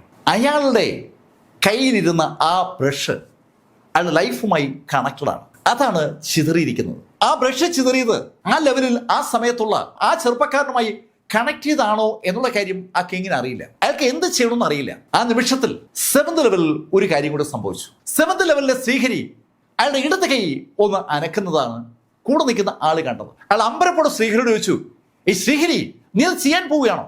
യെസ്. ആ ഒരു ഒറ്റ ഉത്തരമാണ് ശ്രീഹരിയുടെ ഭാഗത്തുണ്ടായത്. ശ്രീഹരി കൈയൊന്ന് അനക്കിയതും ശ്രീഹരിയുടെ കയ്യിലുണ്ടായിരുന്ന എൻറ്റയർ പോയിന്റും കണ്ണഞ്ചിക്കുന്ന വേഗതയിൽ ആ 7th ലെവലിൽ നിന്ന് 6th ലെവല് മറികടന്ന് 5th ലെവലിലേക്ക് വന്നു. ശരിക്കും പ്രകാശത്തിന്റെ ഒരു വൻ ശേഖരം ആ 5th ലെവലിലേക്ക് പാഞ്ഞിറങ്ങിയെന്ന് പറയാം. ആ 5th ലെവലിലേക്ക് ആ പ്രകാശം അങ്ങ് വ്യാപിച്ചതും കോടാനുകൂടി കഷ്ണങ്ങളായി ചിതറിയ മാർക്ക് ഫെല്ലറുടെ ആ സോള് ആ പ്രകാശവുമായി കൂട്ടിച്ചേർന്ന് പെട്ടെന്ന് വീണ്ടും റീജനറേറ്റ് ചെയ്യപ്പെട്ടു. ആ 7th ലെവലിലെ ശ്രീഹരിക്കൊപ്പമുള്ള ആള് അമ്പരപ്പോടെ ആ കാഴ്ച കാണുകയാണ്. അയാള് ഞെട്ടിപ്പോയി എന്ന് പറയാം. ആ 5th ലെവലിൽ ചിതറിപ്പോയ മാർക്ക് ഫെല്ലറുടെ ആ സോള് വീണ്ടും പൂർവ്വസ്ഥിതി പ്രാപിക്കുകയാണ്. മാർക്കിന്റെ രൂപം ആ പൂർവ്വസ്ഥിതിയിലേക്ക് വന്നതും നേരത്തെ പ്രകാശം ആയി ചിതറിയ ആ ബ്രഷ് വീണ്ടും രൂപം വീണ്ടെടുത്തിട്ട് മാർക്കിനടുത്തേക്ക് പാഞ്ഞു വന്ന് ചെറു കഷ്ണങ്ങളായി മാറി മാർക്കിന്റെ ആ സോളിലേക്ക് ലയിച്ചു ചേരുന്ന അമ്പരപ്പിക്കുന്ന ഒരു കാഴ്ചയാണ് ആ 7th ലെവലിൽ ശ്രീഹരിയോട് സംസാരിക്കുന്ന വ്യക്തി കണ്ടത്. ശ്രീഹരി, നീ ചെയ്തതിന്റെ അർത്ഥം നിനക്കറിയാവൂ? ശ്രീഹരി, ഈ നിമിഷം മുതൽ നീ ഗോസ്റ്റ് വേൾഡിന്റെ ഭാഗമാവുകയാണ്. അത് കേട്ടതും ശ്രീഹരി അയാളോട് പറഞ്ഞു, സാരമില്ല, മാർക്ക് ഇവിടുന്ന് പുറത്തു കിടന്നല്ലോ, അത് മതി. അങ്ങനെ അയാൾ പറയുമ്പോൾ മാർക്ക് ഫെല്ലറുടെ ആ സോള് അതിവേഗം ആ ഗോസ്റ്റ് വേൾഡിൽ നിന്ന് പുറത്തേക്ക് പായുകയാണ്. ഈ നിമിഷത്തിൽ ആ കിങ് അമ്പരപ്പോടെ ആ 5th വേൾഡിൽ നിൽക്കുന്ന ആ വ്യക്തിയെ തന്നെ അങ്ങനെ നോക്കുകയാണ്. മാർക്കിന്റെ സുഹൃത്തിന്റെ മുഖത്ത് ഒരു പുഞ്ചിരിയുണ്ട്. മാർക്ക് ആ പുഞ്ചിരിക്കുന്ന സുഹൃത്തിനെ കണ്ടില്ല എന്ന് പറയാം. ഈ നിമിഷത്തിൽ 7th ലെവലിലെ ശ്രീഹരിക്കൊപ്പമുള്ള ആളും ആ 5th ലെവലിലെ ആ സുഹൃത്തിനെ കണ്ടു. അയാളുടെ മുഖത്ത് ഒരു വല്ലാത്ത അമ്പരപ്പ്. ശരിക്കും അയാളുടെ വലങ്കയായ ആ രാജാവിന്റെ കയ്യിലിരുന്ന ബ്രഷിനെ നിമിഷ നേരം കൊണ്ട് മാർക്കിന്റെ കയ്യിലേക്ക് എത്തിക്കാൻ അസാമാന്യമായ ഒരു കപ്പാസിറ്റി വേണം. ആ കപ്പാസിറ്റി അവിടെ വന്ന ആ ചെറുപ്പക്കാരനുണ്ട്. മാർക്ക് ഫെല്ലർ ഇതിനിടയിൽ ഗോസ്റ്റ് വേൾഡ് കടന്ന് പുറത്തെത്തിയിരുന്നു. കടന്നു പോകുന്നിടയിൽ മാർക്ക് പല കാഴ്ചകളും കണ്ടു. ആ കാഴ്ചകളിൽ ഒന്ന് സാക്ഷാൽ ശ്രീഹരിയാണ്. ശ്രീഹരിയുടെ വിരലുകളിൽ താൻ തൊട്ടതുപോലെ ഒരു ഓർമ്മയൊക്കെ മാർക്കിന് ഇടയ്ക്കെപ്പോഴും ഉണ്ടായിരുന്നു. ശ്രീഹരിയുടെ ആ പോയിന്റുകൾ മാർക്കിനടുത്തേക്ക് ചിതറി വന്നപ്പോൾ മാർക്കിന്റെ ആ ബോഡിയിലേക്ക് ആ പോയിന്റുകൾ വീണ്ടും മാർക്കിന്റെ ആ ശക്തി കൂട്ടിയെടുത്തപ്പോൾ മാർക്കിന് ശ്രീഹരി തന്നെ പുറത്തോടുമ്പോൾ ഒരു തോന്നലുണ്ടായി. ഇപ്പോൾ മാർക്കിനെ സകലതും ഓർമ്മ വരികയാണ്. അവിടെ തൊട്ട് മുകളിലുള്ള ലെവലുകളിൽ ഒന്നിൽ ശ്രീഹരി ഉണ്ടായിരുന്നു. ശ്രീഹരിയുടെ പൂർണ്ണരൂപം മാർക്കിന്റെ ദൃഷ്ടിയിൽ വരികയും ചെയ്തു. അതേ നിമിഷം തന്നെ മാർക്ക് തനിക്കൊപ്പം ഉണ്ടായിരുന്ന ആ സുഹൃത്തിനെ തിരിച്ചറിയുകയാണ്. പിയാവോയുടെ ആ സ്കൈ സെക്ഷന്റെ മാന്ത്രിക വേൾഡിനകത്ത് വെച്ച് മാർക്ക് പരിചയപ്പെട്ട സ്കോളറാണ് യഥാർത്ഥത്തിൽ അവിടെ ഉണ്ടായിരുന്നത്. മാർക്കിന്റെ മുൻ ജന്മങ്ങളും വർത്തമാന ജന്മവും ഭാവിയിലെ ജന്മങ്ങളും ഒക്കെ മാർക്കിന്റെ മുന്നിൽ ഒരു ചലച്ചിത്രം പോലെ അവതരിപ്പിച്ച അതേ സ്കോളർ. ആ സ്കോളർ അതിശക്തനാണെന്ന് മാർക്കിന് പലതവണ തോന്നിയിട്ടുണ്ട്. അയാൾ വളരെ നിഷ്പ്രയാസമാണ് ഗോസ്റ്റ് വേൾഡിനകത്തേക്ക് കടന്നത്. ഗോസ്റ്റ് വേൾഡിനകത്തേക്ക് കടക്കാനും തിരിച്ചു പോകാനും അയാൾക്ക് ഒരു ബുദ്ധിമുട്ടുമില്ല. ഇതേ ശക്തി മാർക്ക് പിന്നീട് അപൂർവം ആളുകളെ കണ്ടിട്ടുള്ളൂ. അതിലൊരാള് ആ സന്യാസിയാണ്. മാർക്ക് ജൂന് വേണ്ട പാരമീത ഫ്ലവേഴ്സ് കളക്ട് ചെയ്യാൻ ചെന്ന നിമിഷത്തിൽ ആ ക്രസന്റ് മൂൺ കോർഡിനേറ്റിൽ വെച്ച് ഒരു പെൺകുട്ടിയെ പരിചയപ്പെട്ടിരുന്നു. ആ പെൺകുട്ടിയെ പരിചയപ്പെട്ട നിമിഷത്തിൽ മാർക്ക് അന്ന് പരിചയപ്പെട്ടതാണ് ആ സന്യാസി. ആ സന്യാസിയുടെ ശക്തി മാർക്കിനെ പിടികിട്ടാത്ത ഒന്നാണ്. പിന്നീട് മാർക്കിനെ അതിശയിപ്പിച്ചത് ആ മാസ്ക് വെച്ച സ്ത്രീയാണ്. ശരിക്കും മാസ്ക് വെച്ച സ്ത്രീയെ താൻ ആ ഗോസ്റ്റ് വേൾഡിൽ കണ്ടോ എന്നൊരു സംശയം മാർക്കിനുണ്ട്. മാർക്ക് യുദ്ധത്തിലായിരുന്നതുകൊണ്ടും രക്ഷപ്പെടാനുള്ള ശ്രമത്തിലായിരുന്നതുകൊണ്ടും യഥാർത്ഥത്തിൽ മാർക്കിന് പലതും അങ്ങോട്ട് ക്ലിയർ ആവുന്നില്ല. എന്നാലും വെണ്ടയെ കണ്ടത് നല്ല ഓർമ്മയാണ്. അതുപോലെ ശ്രീഹരിയും പിന്നീട് ആ സ്കോളറെ മാസ്ക് വെച്ച സ്ത്രീയും അവിടെ എവിടെയോ കണ്ടതുപോലെ ഒരു തോന്നൽ മാർക്കിനുണ്ട്. ആ ഗോസ്റ്റ് വേൾഡ് കടന്ന മാർക്ക് ഫെല്ലർ അതിവേഗം മാർക്കിന്റെ ബോഡിയിലേക്ക് മടങ്ങിയെത്തി. മാർക്ക് പെട്ടെന്ന് കണ്ണു തുറന്നപ്പോ മാർക്കിന്റെ അടുത്ത് തന്നെ ഇരിക്കായിരുന്ന ചാങ്മാൻ ഉറക്കെ വിളിച്ചു, മാർക്ക് കണ്ണു തുറന്നേ. മാർക്കിന്റെ തൊട്ടടുത്ത് തന്നെ എമിലി ബ്ലാക്കും ഉണ്ട്. എമിലി ബ്ലാക്ക് മാർക്കിന്റെ കയ്യിലും പിടിച്ചു. മാർക്ക് എന്താ മാർക്കിന്റെ കയ്യിലേക്ക് ആ എമിലി ബ്ലാക്ക് പിടിക്കുമ്പോൾ ശരിക്കും മാർക്ക് ജീവിതത്തിലേക്ക് മടങ്ങി വന്നെന്ന് അപ്പോഴാണ് മനസ്സിലാക്കുന്നത്. മാർക്ക് ചാങ്മാങ്ങിനോട് ചോദിച്ചു, ചാങ്, ഞാൻ എത്ര നേരം ഇവിടെ ഇല്ലായിരുന്നു? മാർക്ക്, നീ ഇവിടുന്ന് പോയിട്ട് 3 ദിവസമായി. 3 ദിവസവും മാർക്കിന് വിശ്വസിക്കാൻ പറ്റുന്നില്ല താൻ 3 ദിവസം ആ ബോഡിയിൽ നിന്ന് മാറി നിന്നുള്ള കാര്യം. യഥാർത്ഥത്തിൽ ഇമോർട്ടൽ ചക്രവർത്തിയുമായിട്ട് ആ പറകെട്ടിലേക്ക് മുകളിലൂടെ പാഞ്ഞുപോയ മാർക്ക് ഗോസ്റ്റ് വേൾഡിലേക്ക് കടന്നത് മാർക്കിന് അറിയാം. പിന്നീട് മാർക്കിന്റെ ഓർമ്മയിൽ കാര്യമായ കുറവുണ്ടായി. മാർക്ക് ഓരോ ലെവലിൽ കടക്കുമ്പോഴും ഓർമ്മയിൽ ഏറ്റക്കുറിച്ചിലൊക്കെ വരുന്നുണ്ടായിരുന്നു. ഏതാണ്ട് 5th ലെവലിലേക്ക് കടന്നപ്പോഴാണ് മാർക്ക് യഥാർത്ഥത്തിൽ ഈ ശ്രീഹരിയെ തിരിച്ചറിയുന്നത്. ശ്രീഹരിയെ കണ്ടപ്പോൾ തനിക്ക് പരിചയമുള്ള ആരോ ആണെന്ന് മാർക്കിന് തോന്നിയിരുന്നു. 2 ലെവലുകൾക്ക് മുകളിലായി 2 പേർ തന്നെ നിരീക്ഷിക്കുന്നത് മാർക്ക് ആ 5th ലെവലിൽ ആ കിങ്ങുമായി ഏറ്റുമുട്ടപ്പോൾ കണ്ടിരുന്നു. അതിൽ ഒരാളെ തനിക്ക് പരിചയമുണ്ടല്ലോ എന്ന് മാർക്ക് വിചാരിച്ചതാണ്. പക്ഷെ അത് ശ്രീഹരിയാണെന്നുള്ള കാര്യം മാർക്കിന് മനസ്സിലാകുന്നത് മാർക്ക് ഗോസ്റ്റ് വേൾഡിൽ നിന്ന് പുറത്ത് കടക്കുമ്പോഴാണ്. മാർക്ക് ബോധത്തിലേക്ക് മടങ്ങി വന്നതും മാർക്കിന്റെ അടുത്ത് എല്ലാവരും ഒത്തുകൂടി. ശരിക്കും എല്ലാവർക്കും ഒരുപാട് കാര്യങ്ങൾ അറിയണം. മാർക്ക് അവരോട് പറഞ്ഞു, ഞാൻ പിന്നീട് സംസാരിക്കാം, ഇപ്പോ ഞാനൊന്ന് റെസ്റ്റ് എടുക്കട്ടെ. മാർക്ക് അടുത്ത 24 മണിക്കൂറും ഉറക്കത്തിലായിരുന്നു എന്ന് പറയാം. ഉറങ്ങി എണീറ്റപ്പോ മാർക്ക് സുമേരു റിങ്ങിലെ എനർജിയൊക്കെ പിൻവലിച്ചു. മാർക്ക് ഫെല്ലർ സുമേരു റിങ്ങിലെ എനർജി പിൻവലിച്ചതും സുമേരു റിങ്ങിന്റെ എനർജി മൂലം മാർക്കിന്റെ ഓറ വിസിബിൾ അല്ലാതിരുന്ന തണ്ടർ കോർട്ട്യാർഡിൽ അത് വിസിബിൾ ആയി തുടങ്ങി. ഏകദേശം ഒരു അരമണിക്കൂർ കഴിഞ്ഞപ്പോൾ അതിന് റിസൾട്ട് ഉണ്ടായി. മാർക്കിന്റെ സുമേരു റിങ് ഉള്ള ഭാഗത്തേക്ക് തണ്ടർ കോർട്ട്യാർഡിൽ നിന്ന് ഒരു പട തന്നെ വന്നു എന്ന് പറയാം. ഏറ്റവും മുന്നിൽ ആ ലീ കുടുംബത്തിന്റെ അതിശക്തനുണ്ട്. ഇമോർട്ടൽ ചക്രവർത്തി കഴിഞ്ഞാൽ അടുത്ത ശക്തൻ എന്നൊക്കെ നമ്മൾ വിളിക്കില്ലേ, അങ്ങനെയുള്ള ഒരാളാണ് അവിടെ എത്തിയത്. ആ ആള് അവിടേക്ക് വന്നതും മാർക്ക് ഫെല്ലർ റിങ്ങിൽ നിന്ന് പുറത്തേക്ക് ഇറങ്ങി. മാർക്കിന്റെ തൊട്ടുപുറകിൽ ജൂവും ചാങ്മാങ്ങും ഉണ്ട്, അതേപോലെ എമിലി ബ്ലാക്ക്. അവരങ്ങനെ നിരന്നു നിൽക്കുമ്പോൾ മാർക്കിന്റെ മുന്നിലോട്ട് കയറി നിൽക്കുന്ന ആ തണ്ടർ കോർട്ട്യാർഡിലെ വ്യക്തി മാർക്കിനെ ഒന്ന് സൂക്ഷിച്ചു നോക്കി. പെട്ടെന്ന് അയാളുടെ ഉള്ളിൽ ഒരു ഭയം ഇങ്ങനെ ഇരച്ചു കയറുകയാണ്. മാർക്കുമായി ഏതാനും ദിവസങ്ങൾക്ക് മുമ്പ് തണ്ടർ കോർട്ട്യാർഡിൽ വെച്ച് അയാൾ ഏറ്റുമുട്ടിയതാണ്. അന്ന് ആ ഇമോർട്ടൽ ചക്രവർത്തി ഇടപെട്ടില്ലായിരുന്നെങ്കിൽ മാർക്കിനെ അവസാനിപ്പിക്കാൻ കഴിയുമായിരുന്നു എന്ന് അയാൾക്കറിയാം. പക്ഷെ ഇപ്പോ മാർക്കിനെ അയാൾ സൂക്ഷിച്ചു നോക്കിയപ്പോൾ അയാൾക്കൊരു ഭയം. അയാൾക്ക് മാർക്കിനെ അങ്ങോട്ട് സ്കാൻ ചെയ്യാൻ പറ്റുന്നില്ല. അയാൾ യഥാർത്ഥത്തിൽ ഒരു 4th ലെവൽ ട്രിബുലേഷൻ ട്രാൻസെൻഡിങ് സ്റ്റേജിലെ യോദ്ധാവാണ്. സ്വാഭാവികമായിട്ടും അതിന് താഴെയുള്ള ഏതൊരാളെയും സ്കാൻ ചെയ്യാൻ അയാൾക്ക് പറ്റേണ്ടതാണ്. പക്ഷേ മാർക്കിനെ സ്കാൻ ചെയ്യാൻ പറ്റുന്നില്ല. നമ്മളെക്കാൾ ശക്തി കൂടിയ ആളുകളെയാണ് നമുക്ക് സ്കാൻ ചെയ്യാൻ പറ്റാത്തത്. ആ കാര്യം ആ തണ്ടർ കോർട്ട്യാർഡിന്റെ നേതാവിന് വ്യക്തമായി അറിയാം. ആ തോന്നൽ അയാൾക്ക് ഉണ്ടായതും അയാൾ അറിയാതെ ഒരു കാല് പുറകോട്ട് വലിച്ചു പോവുകയാണ്. ശരിക്കും മാർക്ക് വലത് കൈ ഒന്ന് ഉയർത്തിയതും ആ കൈയിൽ സുന്ദരമായ ഒരു ബ്രഷ് പ്രത്യക്ഷപ്പെടുകയാണ്. ആ ബ്രഷ് കണ്ട ആ വ്യക്തി മാർക്കോട് ചോദിച്ചു, ഹേ മാർക്ക്, അത് ഗോസ്റ്റ് വേൾഡിലെ ബ്രഷ് അല്ലേ? അതെ. എന്താ ഞാനത് നിങ്ങളുടെ പുറത്തേക്ക് ഉപയോഗിക്കട്ടെ? ഏയ് വേണ്ട മാർക്ക്, വേണ്ട. ഓക്കെ, അങ്ങനെയാണെങ്കിൽ നിങ്ങളിപ്പോൾ മടങ്ങിക്കോളൂ. മാർക്ക് അങ്ങനെ പറഞ്ഞതും ആ നേതാവ് കൂടുതൽ ആളുകളെ വിളിച്ചുകൊണ്ട് അതിവേഗം തണ്ടർ കോർട്ടിലേക്ക് ഒരു ഒറ്റ പാച്ചിൽ. എന്താണ് സംഭവിച്ചതെന്നുള്ള കാര്യം ശരിക്കും ആർക്കും കൊണ്ട് മനസ്സിലായില്ല. തണ്ടർ കോർട്ട്യാർഡിന്റെ ദ ഒണാൻറ്റുള്ളി ലീഡറാണ് അവരെ മുഴുവൻ അമ്പരപ്പിച്ചുകൊണ്ട് സകല ആളുകളെയും വിളിച്ച് വാലും ചുരുട്ടി ഒറ്റ ഓട്ടം ഓടിയത്. മാർക്കിനെ അയാൾ വല്ലാതെ ഭയന്നിരിക്കുന്നു. അക്കാര്യം 100% ഉറപ്പാണ്. അവർ പോയി കഴിഞ്ഞതും മാർക്ക് ഫെല്ലർ എല്ലാവരും സുമേരു റിങ്ങിനകത്ത് കയറ്റി. നമുക്ക് ഒന്ന് കറങ്ങാം. മാർക്ക് ഒരു ലക്ഷ്യം മുന്നിൽ കണ്ടതുകൊണ്ടാണ് ഒന്ന് കറങ്ങാമെന്ന് പറഞ്ഞത്. മാർക്കും ടീമും സുമേരു റിങ്ങുമായി നേരെ എത്തിയത് സാക്ഷാൽ ജൂവിന്റെ ആ മലയുടെ മുകളിലേക്കാണ്. ആ മലയിൽ സുമേരു റിങ്ങിൽ ലാൻഡ് ചെയ്തതും ജൂ ഓടി വന്ന് ആ റിങ്ങിൽ നിന്ന് പുറത്തേക്ക് ചാടിക്കുകയാണ്. ജൂവിന് ഭയങ്കര സന്തോഷം. ജൂ ആ മലയുടെ പുറത്തിറക്കിയിട്ട് ഒരൊറ്റ വിളി, ഇതാരാ എന്റെ ഈ മല ചീത്തയാക്കിയത്? ആടാവൻ, എവിടെയാടാവൻ, ആടാവൻ, ഓടിവാടാവൻ. ജൂ ഒരേ ബഹളമാണ്. ജൂവിന്റെ ശബ്ദം കേട്ടുകൊണ്ട് സാക്ഷാൽ വെൻഎറിക്കും വെൻലയും അങ്ങോട്ടേക്ക് ഓടി വന്നു. അവരെ കണ്ടതും ജൂ അവർക്ക് നേരെ ഓടുകയാണ്. വെനറിക്, എറിക്, നീ എന്റെ വീഞ്ഞാക്കി തീർത്താടാ. ആന്റി, ഞാനത് തീർത്തില്ല, അങ്കിളാണ് എടുത്തത്. അങ്ങനെ എറിക്ക് പറഞ്ഞതും ജൂ ഓടി വന്ന് വെൻലയുടെ താടി പിടിച്ചൊരു ഒറ്റ വലി. കള്ളക്കിളവാ, നീ എന്റെ വൈൻ എടുത്ത് കുടിച്ചല്ലേ. ശരിക്കും ജൂ അയാളുടെ താടി പിടിച്ച് വലിക്കുമ്പോൾ അയാൾക്ക് വേദനിക്കുന്നുണ്ട്. പക്ഷെ ആ നിമിഷത്തിലും അയാളുടെ കണ്ണിൽ സന്തോഷ അശ്രുക്കൾ അങ്ങനെ പൊടിഞ്ഞു വരികയാണ്. ഈ നിമിഷത്തിൽ മാർക്ക് ഫെല്ലറും അവിടേക്ക് ഓടിയെത്തി.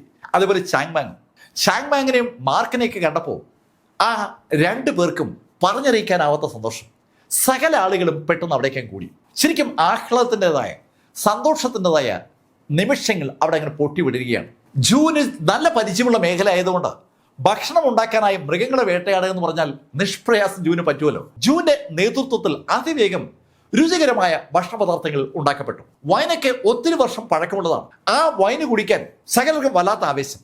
എമിലി ബ്ലാക്ക് വൈൻ ഉപയോഗിക്കാത്ത ആളാണ്. പക്ഷേ മാർക്ക് ഫെല്ലർ ഉൾപ്പെടെ എല്ലാവരും നിർബന്ധിച്ചപ്പോൾ അവളും അത് ഉപയോഗിച്ചു. ശരിക്കും എല്ലാവരും അങ്ങനെ സന്തോഷത്തിലിരിക്കുമ്പോൾ മാർക്ക് ഫെല്ലർ വെല്ലിയോട് പറഞ്ഞു, അങ്കിൾ ഞാൻ വെൻഡായെ കണ്ടു. മാർക്ക് വെൻഡായെ കണ്ടു എന്ന് പറഞ്ഞതും ജൂ പെട്ടെന്ന് അങ്ങ് നിശ്ചലയായി. വെൻഡായുടെ ആ ഓർമ്മ ജൂവിന്റെ മനസ്സിൽ അങ്ങനെ പച്ചപിടിച്ച് നിൽക്കുകയാണ്. ശരിക്കും ഈ വെൻഡായും വെനെറിക്കും ജൂ എന്നുള്ള ബന്ധം ഒരു വല്ലാത്ത ബന്ധമാണ്. കളിക്കൂട്ടുകാരെ പോലെയായിരുന്നു അവർ മൂവരും. ജൂ അവരെക്കാൾ ഒത്തിരിയേറെ പ്രായമുള്ള ഒരാളാണ്. പക്ഷേ ജൂ ഒന്നിച്ച് അവർ രണ്ടും മദ്യപിക്കുമ്പോൾ ആ സൗഹൃദത്തിന് അതിരുകൾ ഉണ്ടായിരുന്നില്ല. വെൻഡായും വെനെറിക്കും ജൂവിനെ പോലെയോ വെൻലിയെ പോലെയോ കൾട്ടിവേഷന് മുതിരാത്തവരായിരുന്നു. പക്ഷേ 100% ആത്മാർത്ഥമായി കൂടെ നിൽക്കുന്ന ആളുകളാണ് വെൻഡായും വെനറിക്കും. അക്കാര്യം ജൂന് അറിയാം. ആ വെൻഡായെ മാർക്ക് കണ്ടു എന്ന് കേട്ടപ്പോൾ വെൻലിയും അതുപോലെ വെനറിക്കും ശരിക്കും സ്തംഭിച്ചു പോയിരുന്നു. പെട്ടെന്ന് അവിടെ ഒരു നിശബ്ദത ഉണ്ടായി. ആ നിശബ്ദതയ്ക്ക് വിരാമം ഇട്ടുകൊണ്ട് വെല്ലിയാണ് മാർക്കിനോട് സംസാരിച്ചു തുടങ്ങിയത്. മാർക്ക്, നീ എന്താ പറഞ്ഞേ? മാസ്റ്റർ, ഞാൻ വെൻഡായെ കണ്ടു. മാർക്ക്, നീ എന്തായി പറയുന്നത്? വെൻഡ മരിച്ചുപോയില്ലേ? അതെ മാസ്റ്റർ, ഞാൻ വെൻഡയെ കണ്ടത് മരിച്ചവരുള്ള സ്ഥലത്ത് വെച്ചാണ്.